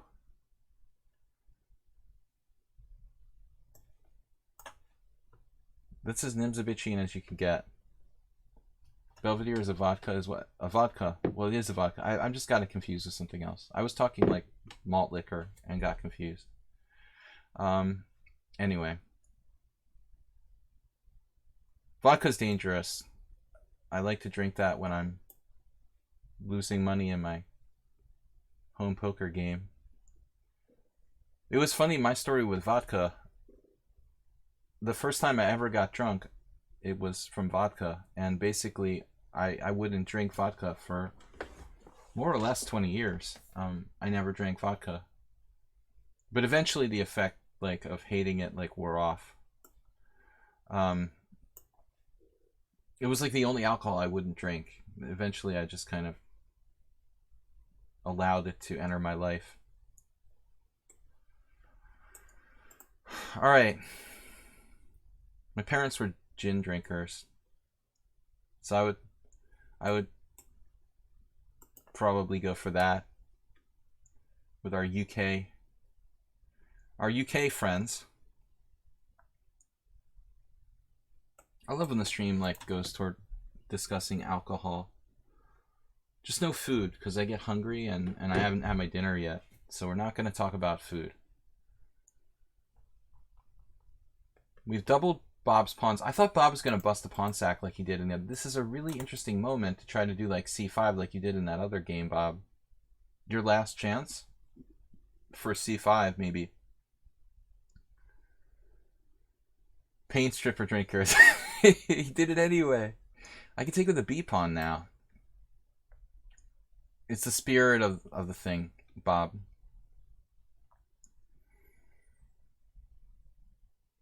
My parents would only drink gin and influenced me. So I was never, you know, they wouldn't drink vodka. You know, that wasn't a thing. That was for the commies. But,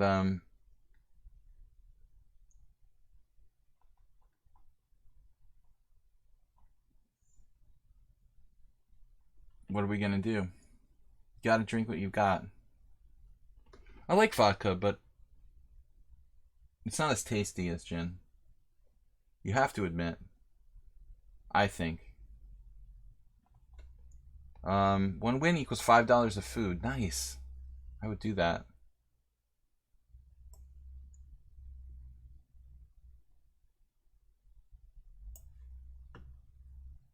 For some reason, I keep forgetting I'm playing Bob, and I think I'm playing Arsenal Fan or something. I told Arsenal Fan I think he should switch to, not switch, but consider playing d4. Yeah, see, Arsenal likes White's play. I mean, obviously Arsenal's a higher rated player than Bob by a few hundred points, but I think he appreciates something similar stylistically. Constant Change asked, do I remember you? Yeah.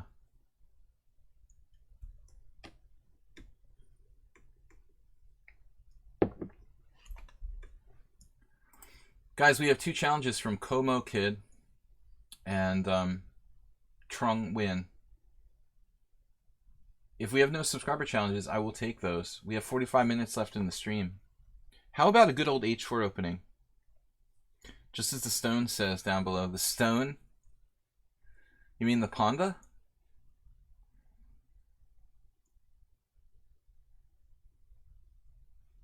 We have h4 panda. That's actually one of my emotes. If you see this panda, a lot of people don't realize it actually has h4 written on it. That's the h4 panda.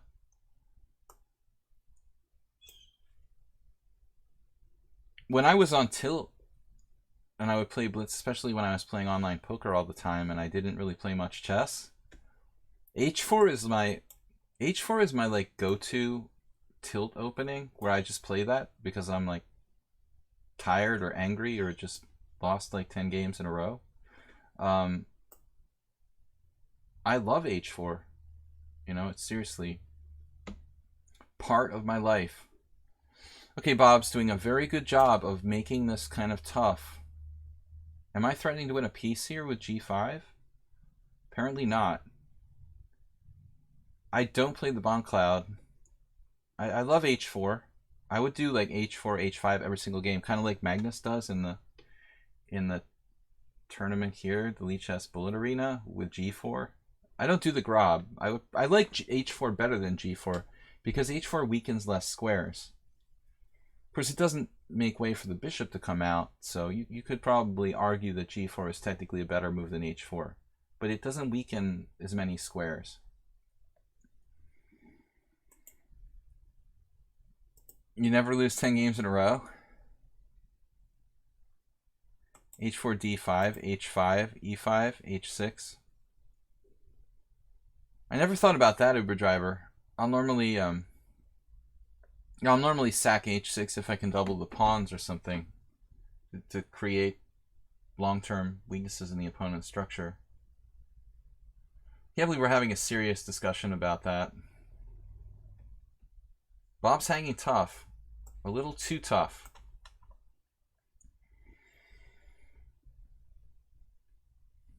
Bob's getting a little too tight. So I have one of those captain ship signs.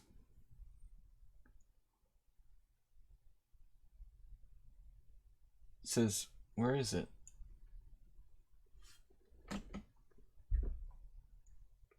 Can't find it. I have a couple of these like ship signs. It says, our captain is always right. We run a tight ship here.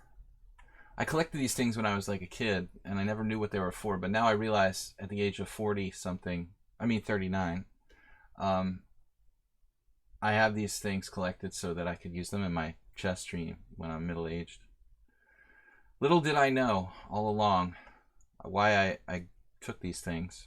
What is going on with Bob here? Bob. All right. That's it, Bob. You're going to Nimzovich school. We're sending Arsenal fan to Botvinnik school, and we're sending Bob to Nimzovich school.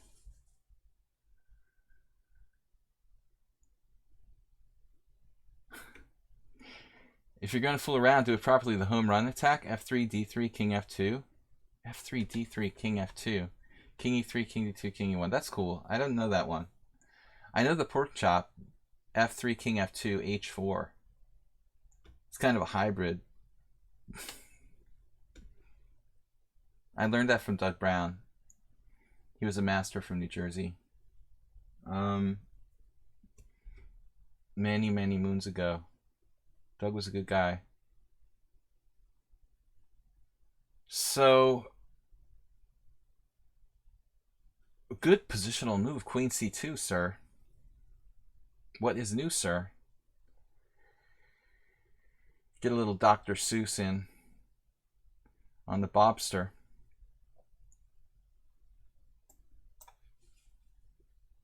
Wild animals running around in the yard. How strong is Bob? That's the real question.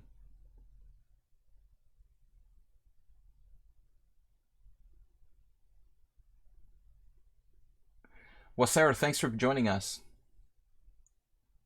Wow. Yeah. Got some nice trolls today.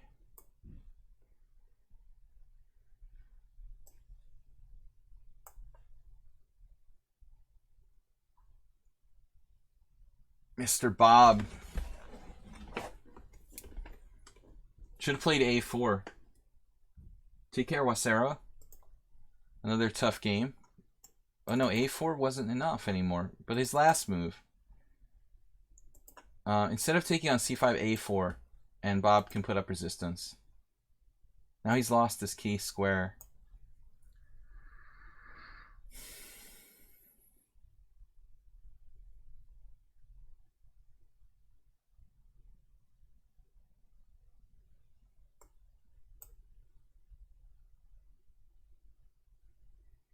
Bob's in the happy place now. Bob's in a better place. That was his mom playing. And she told me that he's in a better place now. We can only make sick jokes like this because Bob makes such kind of sick jokes. Alright. We've got 40 minutes left, guys. So we'll try to take these challenges. I would never joke about the demise of one of our viewers if Bob didn't do it first. Okay, this guy's right in our classic extreme opponent range. Like, everybody seems to be 1900. Gotta make light of death, right, Bob? Let's play e5. I mean, I never play e5 much, and I'm not a classically trained player. My first opening was the English with white and like Pierts with black. I always played hypermodern openings since I started. Classical chess is like completely new to me in the last 20 years. The second half of my chess career. I mean, I played almost no classical chess in the first, let's say, 10 years of my chess career. I didn't play e4 until I was a master. I probably the same thing with like e4, e5. I never played a game with e4, e5 till I was already a national master.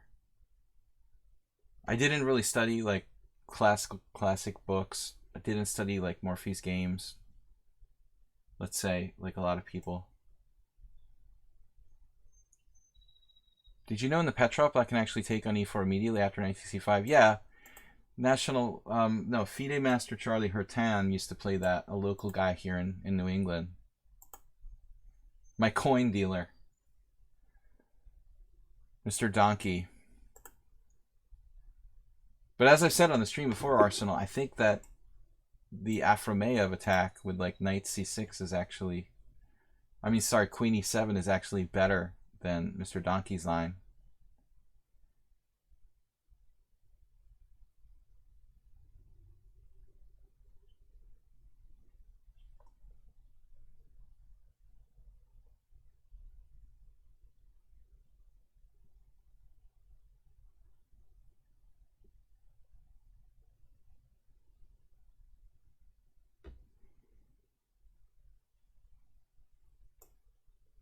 Oh, sorry, I'm just reading the chat. Yeah, there was this guy actually, speaking of watch a chess stream from the hospital. I remember back in the day there was this guy who was like handicapped, and he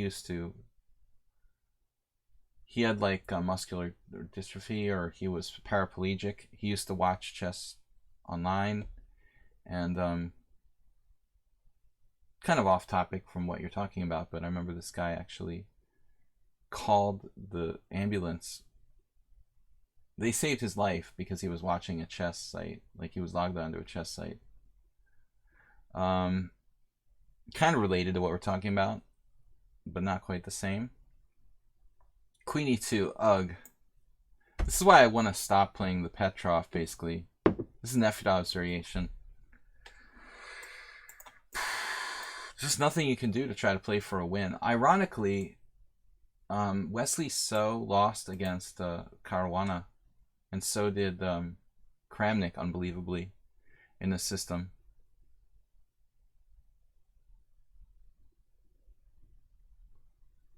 Uber driver, don't joke about killing guys in 19 moves with the current conversation going on in the stream. Bishop e3 is a strange move. Honestly. It defeats the purpose, in my opinion, of this entire line. Nefedov was like, Bishop e3 question mark. I guess it's not really a move. In his spare time, Bob likes to spy on people who frequent our stream, I guess. Kind of weird hobby to have, Bob, if you ask me.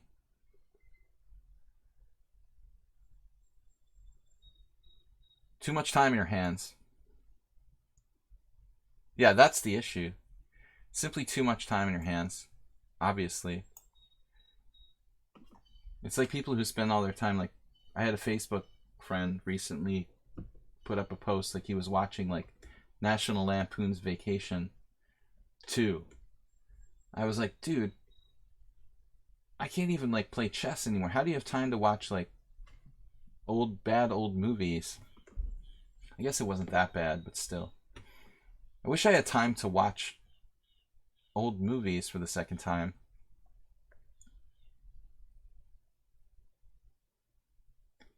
I mean, I'd like to see Bob find out who Uber driver is. Good luck with that.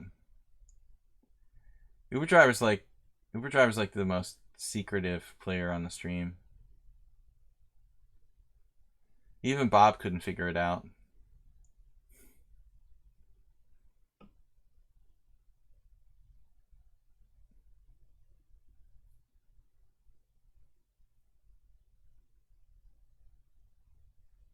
Queen d2 now. Queen e2, bishop e3, and queen d2.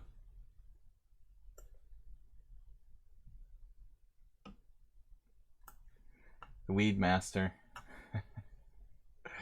Weed Master is enjoying his mother's new house where they have air conditioning. That's why he doesn't want to come down and visit. he has like a 90-year-old mom and has had to help her like move into a new house. And now his thing is like, oh, she has great air conditioning. I don't want to leave the house. Lead Master is just too.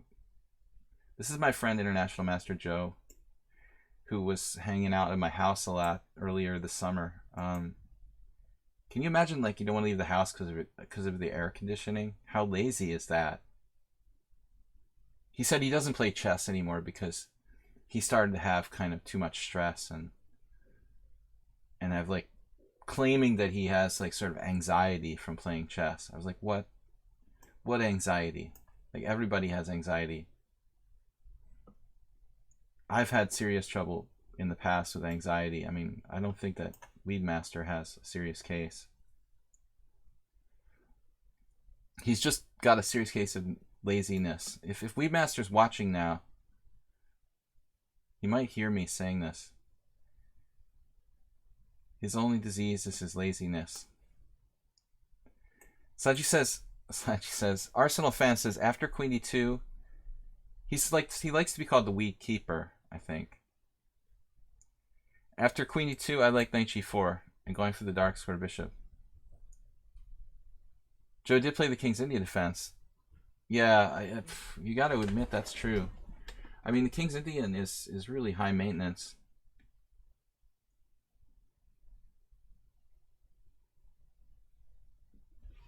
Yeah, hard to do that. I also did, and I had to kind of cut it down because it's too much work, and you're just giving yourself like a disadvantage pretty much right out of the gate. I think that's the demise, why the King's Indian has really declined in popularity. Somehow Como Kid is making this all work out again. They're playing so strangely at first, and now all of a sudden everything's coordinating.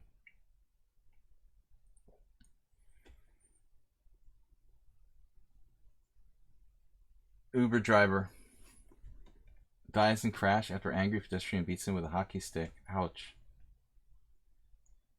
But he didn't die in the crash, or he died from the hockey stick? I don't understand.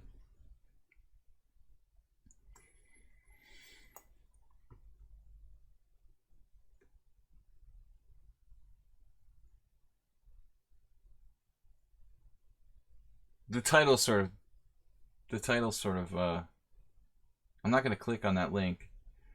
The title's sort of deceptive. The hockey stick was just for emphasis.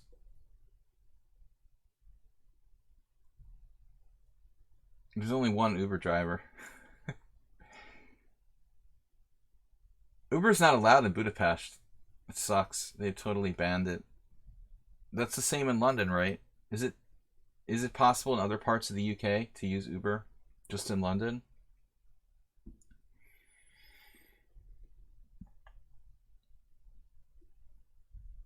I bet Nefedov doesn't use Uber. What about in Vegas, Asterbait?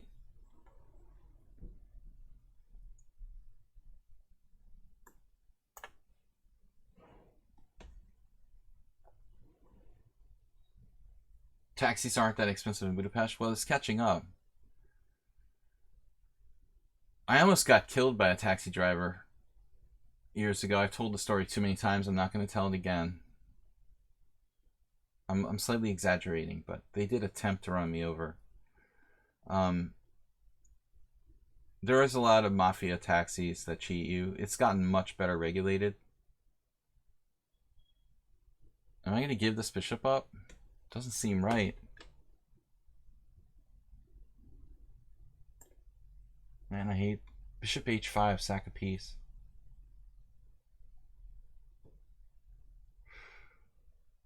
That's crazy, right? That can't be good.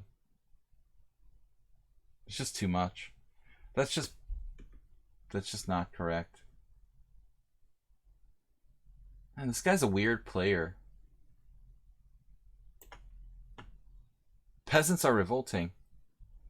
You pick these guys up at Boston Encore, take them home, they don't look happy. At least they had the money for an Uber. That's a good sign. They're not walking. Encore is the first casino in Boston, and it's like for high rollers, sort of. It's definitely not geared toward, slot players. It's a huge investment, and they need to make their money back. So for Mozart, we're going to retreat the bishop back to d7. That earlier game where I played with my bishop on e6 and left it there reminded me of this a little bit. What is going on? He's giving me more time? What just happened? Dude, don't give me more time, Como Kid. That's weird. They can wipe out your bankroll in 5 minutes. It depends on what you're playing. A fool and his money are soon parted, right? Sometimes it's surprising how long it takes for a fool and his money to be parted. Jim, thanks for the donation. 300.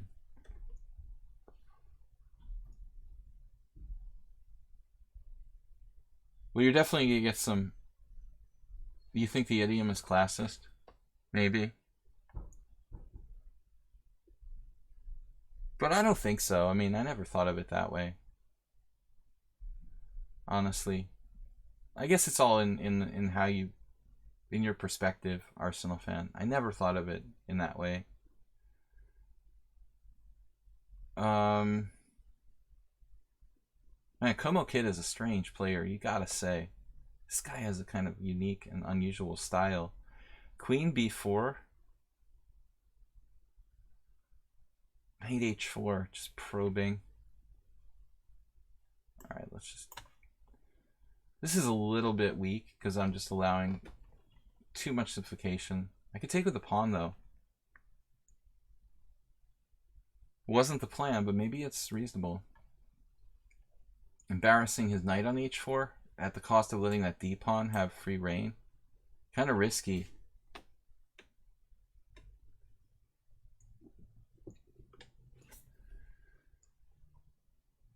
It makes sense to my average viewers, 18, 19, 2000. There was this guy, Valery Franklock. He's still alive. He's like a 2300. One day he was like exaggerating his strength in a conversation. He was like 22, 23, 24. And we were joking. Like, we didn't think he was that good. Maybe 22. But when someone asked him how good he was, that was how he described his level of play. Just reminded me of that. 22, 23, 24. Oh, his daughter became a... He's not his daughter, Uber driver. That's his, like, niece. She's from California. She was a master. Yeah. Did you ever lose to Patrick Wolf? Man, Como Kid is pretty solid. Damn. Uber solid. Maybe I should go knight c4 at some point here. How solid is this guy? Well, my rooks kind of run out of squares. I was concerned my rooks would get trapped. I don't want to lose the exchange with some kind of trick or something.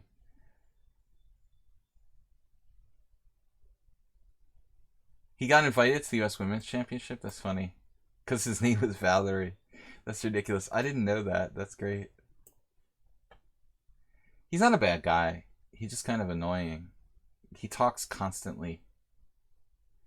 And he's not that bad of a player. He's pretty solid. But it was just... He can be annoying. Incessant talker. Maybe that's why they invited him to the Women's Championship. Alright. I'm entitled to make a sexist joke now and then. Wasn't too bad. Very, very mild shot. Man, this guy is positionally playing like a genius. Seriously. Our first game with this guy. Wow. Positional genius. I mean, admittedly, the position is not that complex. He didn't even know, like, the fourth move of the opening. It's kind of weird.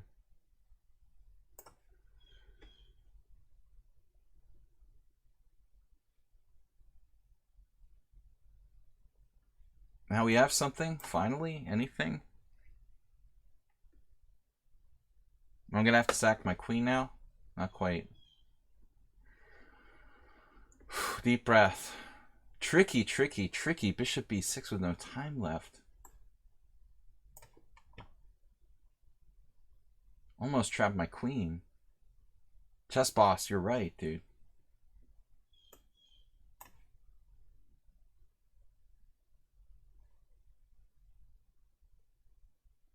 He's pretty fast, too. Alright, we gotta keep this more simplified.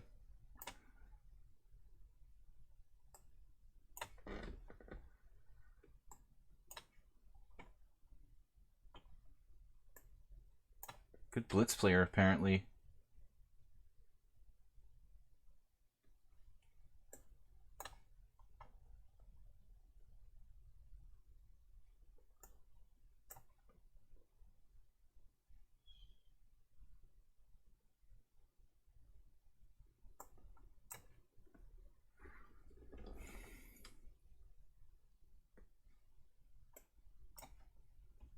Seems like a really, really strong practical player for his rating. Or is it just my imagination?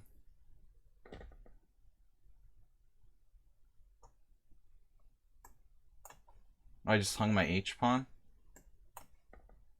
1887.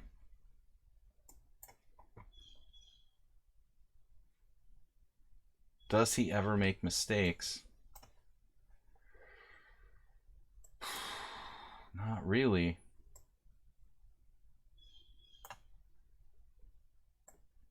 Damn, dude.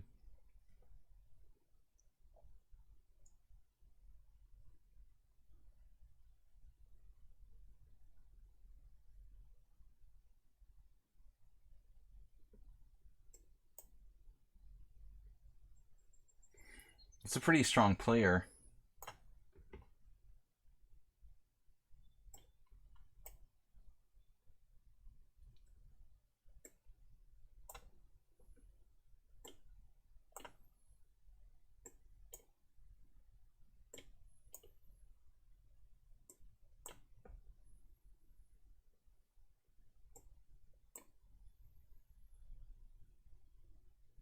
He's much faster than me, too.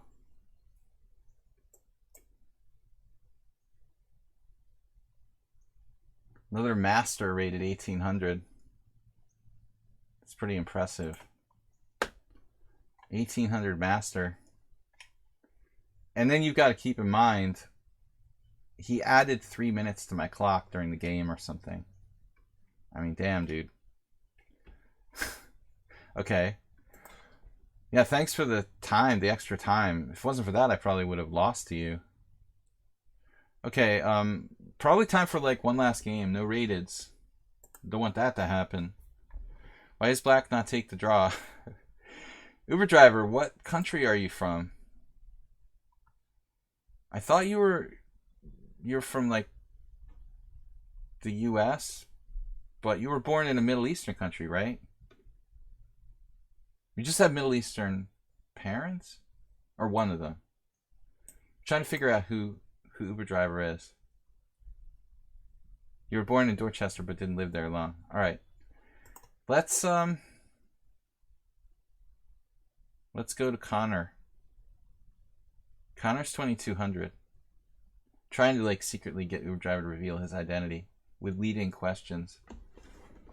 Awesome Tiger challenged me to raid. I'm not gonna play a 1500. This 1800 gave me 3-minute time odds and made me beg for a draw. Like, and he doesn't even know like the fourth move of theory there, which is pretty strange, dude. Like queen e2, queen e7, d3, knight f6, bishop e3. What is that? Like that's actually been played in move. That's unbelievable. Who plays like bishop e3 in that position? Alright guys, time for one last game it looks like. We got the casual 8-0 Alright, I'm not going to be able to play that game. It looks like Connor, who's a master. Have we played before? An Irish player named Connor. He doesn't have enough games. I'm sorry, Connor. I'd love to play you, but I stick to my rule of like established accounts with at least like 50 plus rated games. I'm going to take the last. If you play some more games, I'm glad to play you on the next stream. Take the last challenger? No. He also doesn't qualify. Do we have anybody who wants to play who has like 100 rated games? I have 15 minutes left. You think Connor is Yellow Dragoon? His name's not Connor. Arsenal, typical.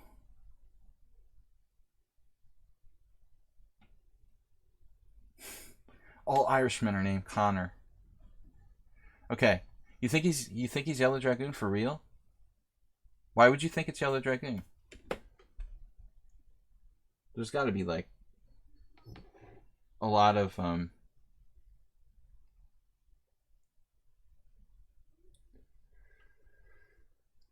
there's got to be a lot of Connors. A few Connors. Connor. Is it also Scottish? Mostly Irish. You thought that our Yellow Dragoon was called Connor? I don't think so. It's not. There may be another Irish player here named Connor. One last challenge, guys. That last game, I was lost.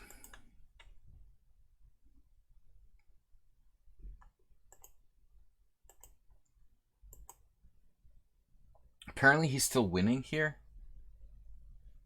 Oh yeah, I'm gonna play this guy. Wait. Super G? Did we play before? Super G is a player who I played before on a different account? What is this? A new account?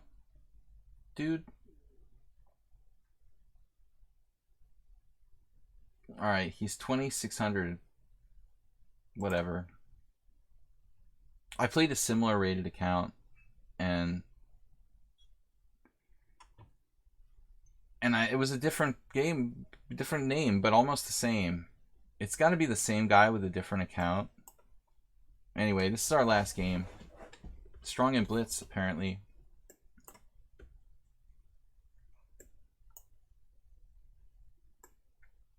Connor says, I have that many games, but I stick to the slower time controls. I'm happy to play. I'm just asking people to have like 100 games. This is an FM. Well, I mean, I don't know. It's just a Russian player. He doesn't have to necessarily be an FM. I mean, there's plenty of people in Washington Square Park who can be, not plenty, but there's probably a few people in Washington Square Park who aren't even national masters who could probably be 2,600 in blitz here. So you're not necessarily a title player to be 2,600 in blitz. He's obviously like a blitz specialist. No, actually not. I mean, he's got 2,400 in classical though. Not classical rapid, I mean. No classical? Yeah, classical 2,200. Not too many games, hard to get a rating in classical, takes too long. Yeah, I mean, I would guess he's a title player. Yeah, I mean, you would think he'd be an FM.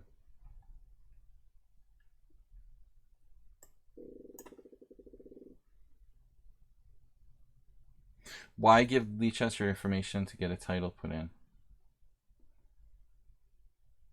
It's all about ego, I guess. You want people to recognize you. If you're not wealthy, maybe you want to teach lessons and have some street cred. It's certainly not required, though. It's not like you need to like pay to have like a free account like some of those other cheesy sites that I don't play on. To try to have street credibility, to teach lessons, or just have more people follow your games, I guess. You know, that would be the only reason. He played h5. It's like a psychopathic style move.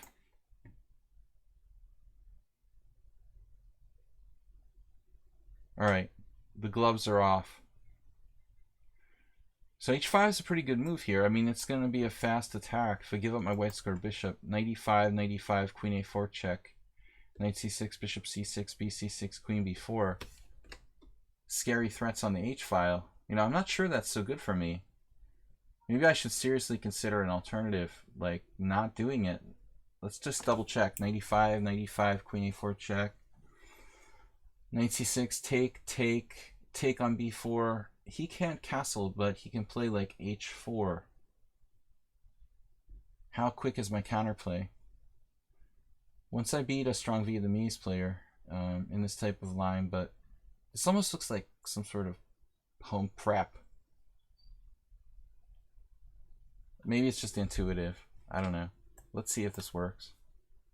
I don't have good faith in this because his h5 seems like a useful move. You know what? I was hallucinating that he had an e5 pawn. Now that exchange sack, you know, is fine. I think I can give this up.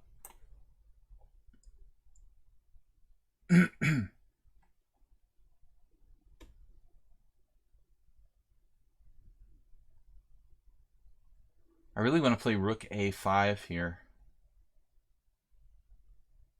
I'm not sure if it's good enough. Certainly fun. Probably not the right idea though. Rook e1.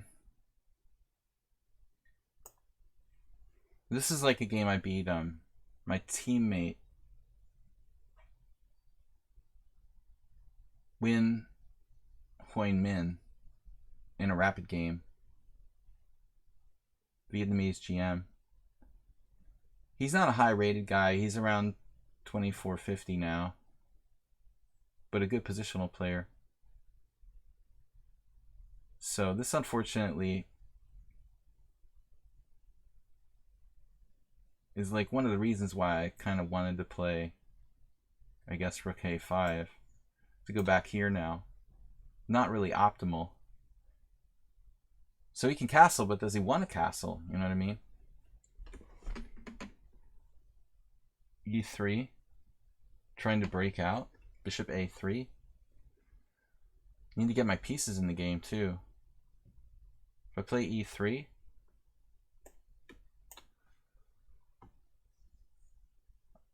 I guess I should with the rook on e1, huh? He's kind of a wild player.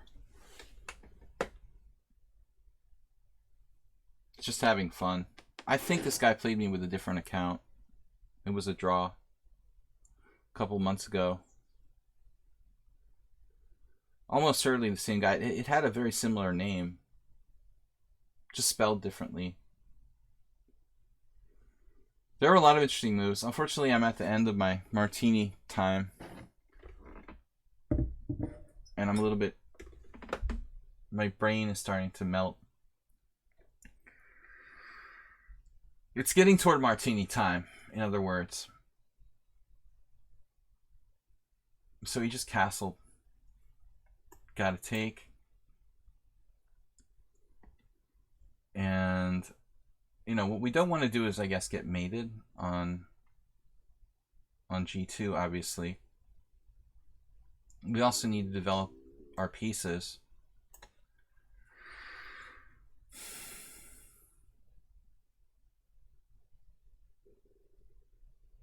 He's looking at g2 clearly. And anybody should and would do so.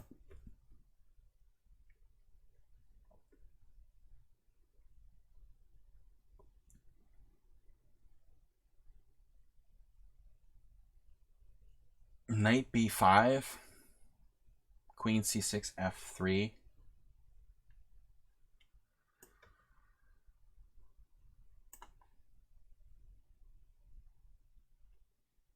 Or f4.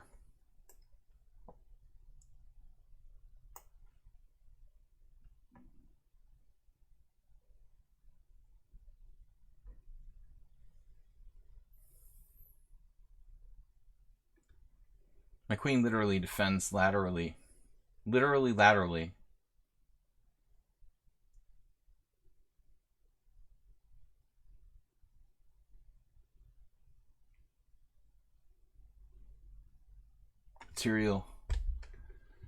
Material balance.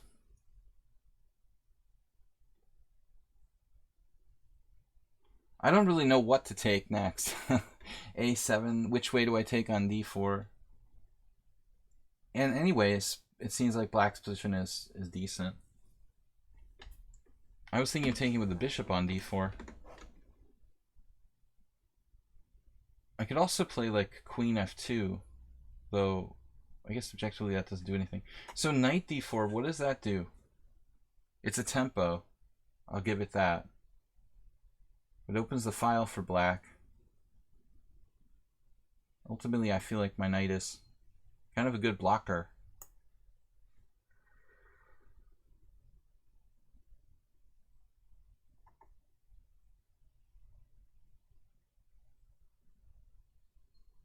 Both sides have active pieces.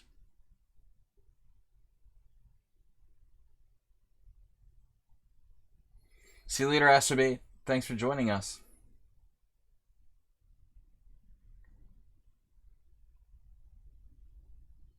Rook a2. That's got to be the next move. Lateral defense. 101. Not so sure, though. It's going to be easy. Maybe not my best move. What is this? What is this? Say what? I don't understand. What's the trap? He's going to play bishop c8 and then... Alright. I don't get it. He played rook. He played a6 to play that? That's weird. Wow, that's so weird. What a strange concept.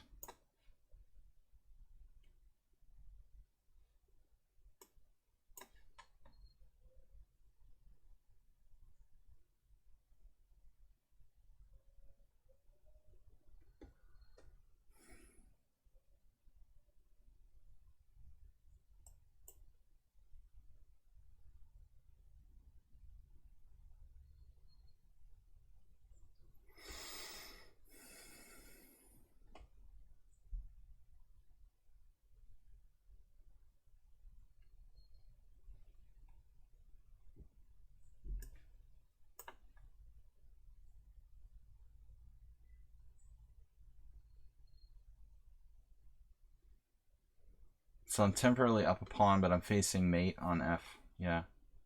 There's no good way to defend f1. I have to defend both those squares, so I have to play like this. Am I lost yet? Oh, now it's mate. Okay. Right. So that's all forced. Rook e8 is like a forced win.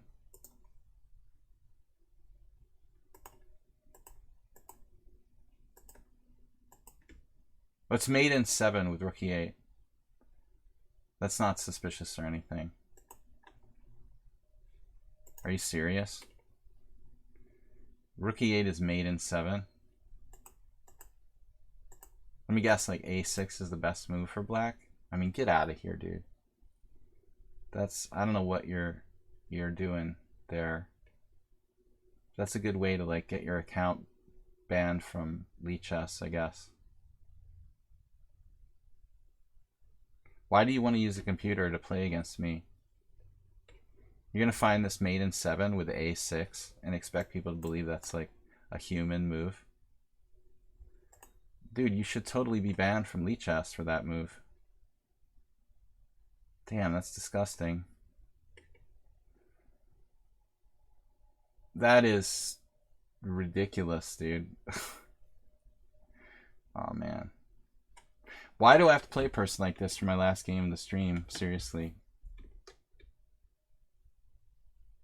It's got to be like selective cheating or something. Difficult to prove based on one game, though. So, whatever. Alright. Maybe he's just a genius. Super genius. He calculated the forced mating sequence after a6, rook a6, rook e8. Second best move, according to the engine. Yeah, this is the sickest part. Rook e1, rook e1, rook e8. Rook e8, knight e8 with a forced mate.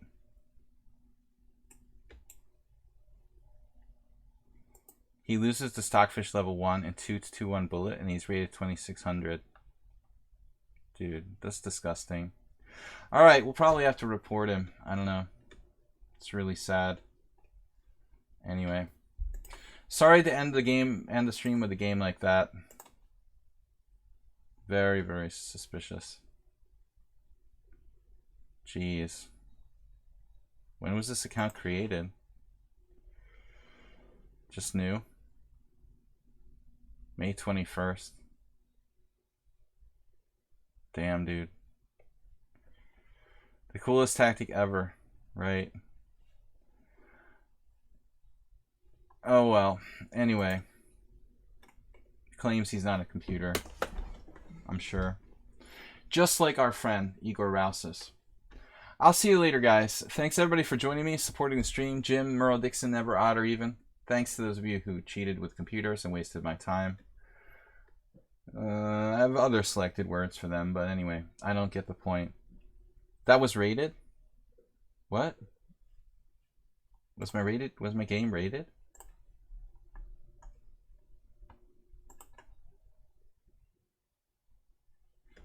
No, it's casual. Anyway, guys, you scared me. Oh my god, my lichess rating is so important. I will see you guys later. Thanks everybody for joining me. And our next stream will be Tuesday. We're having a blitz arena tomorrow night. He's not invited.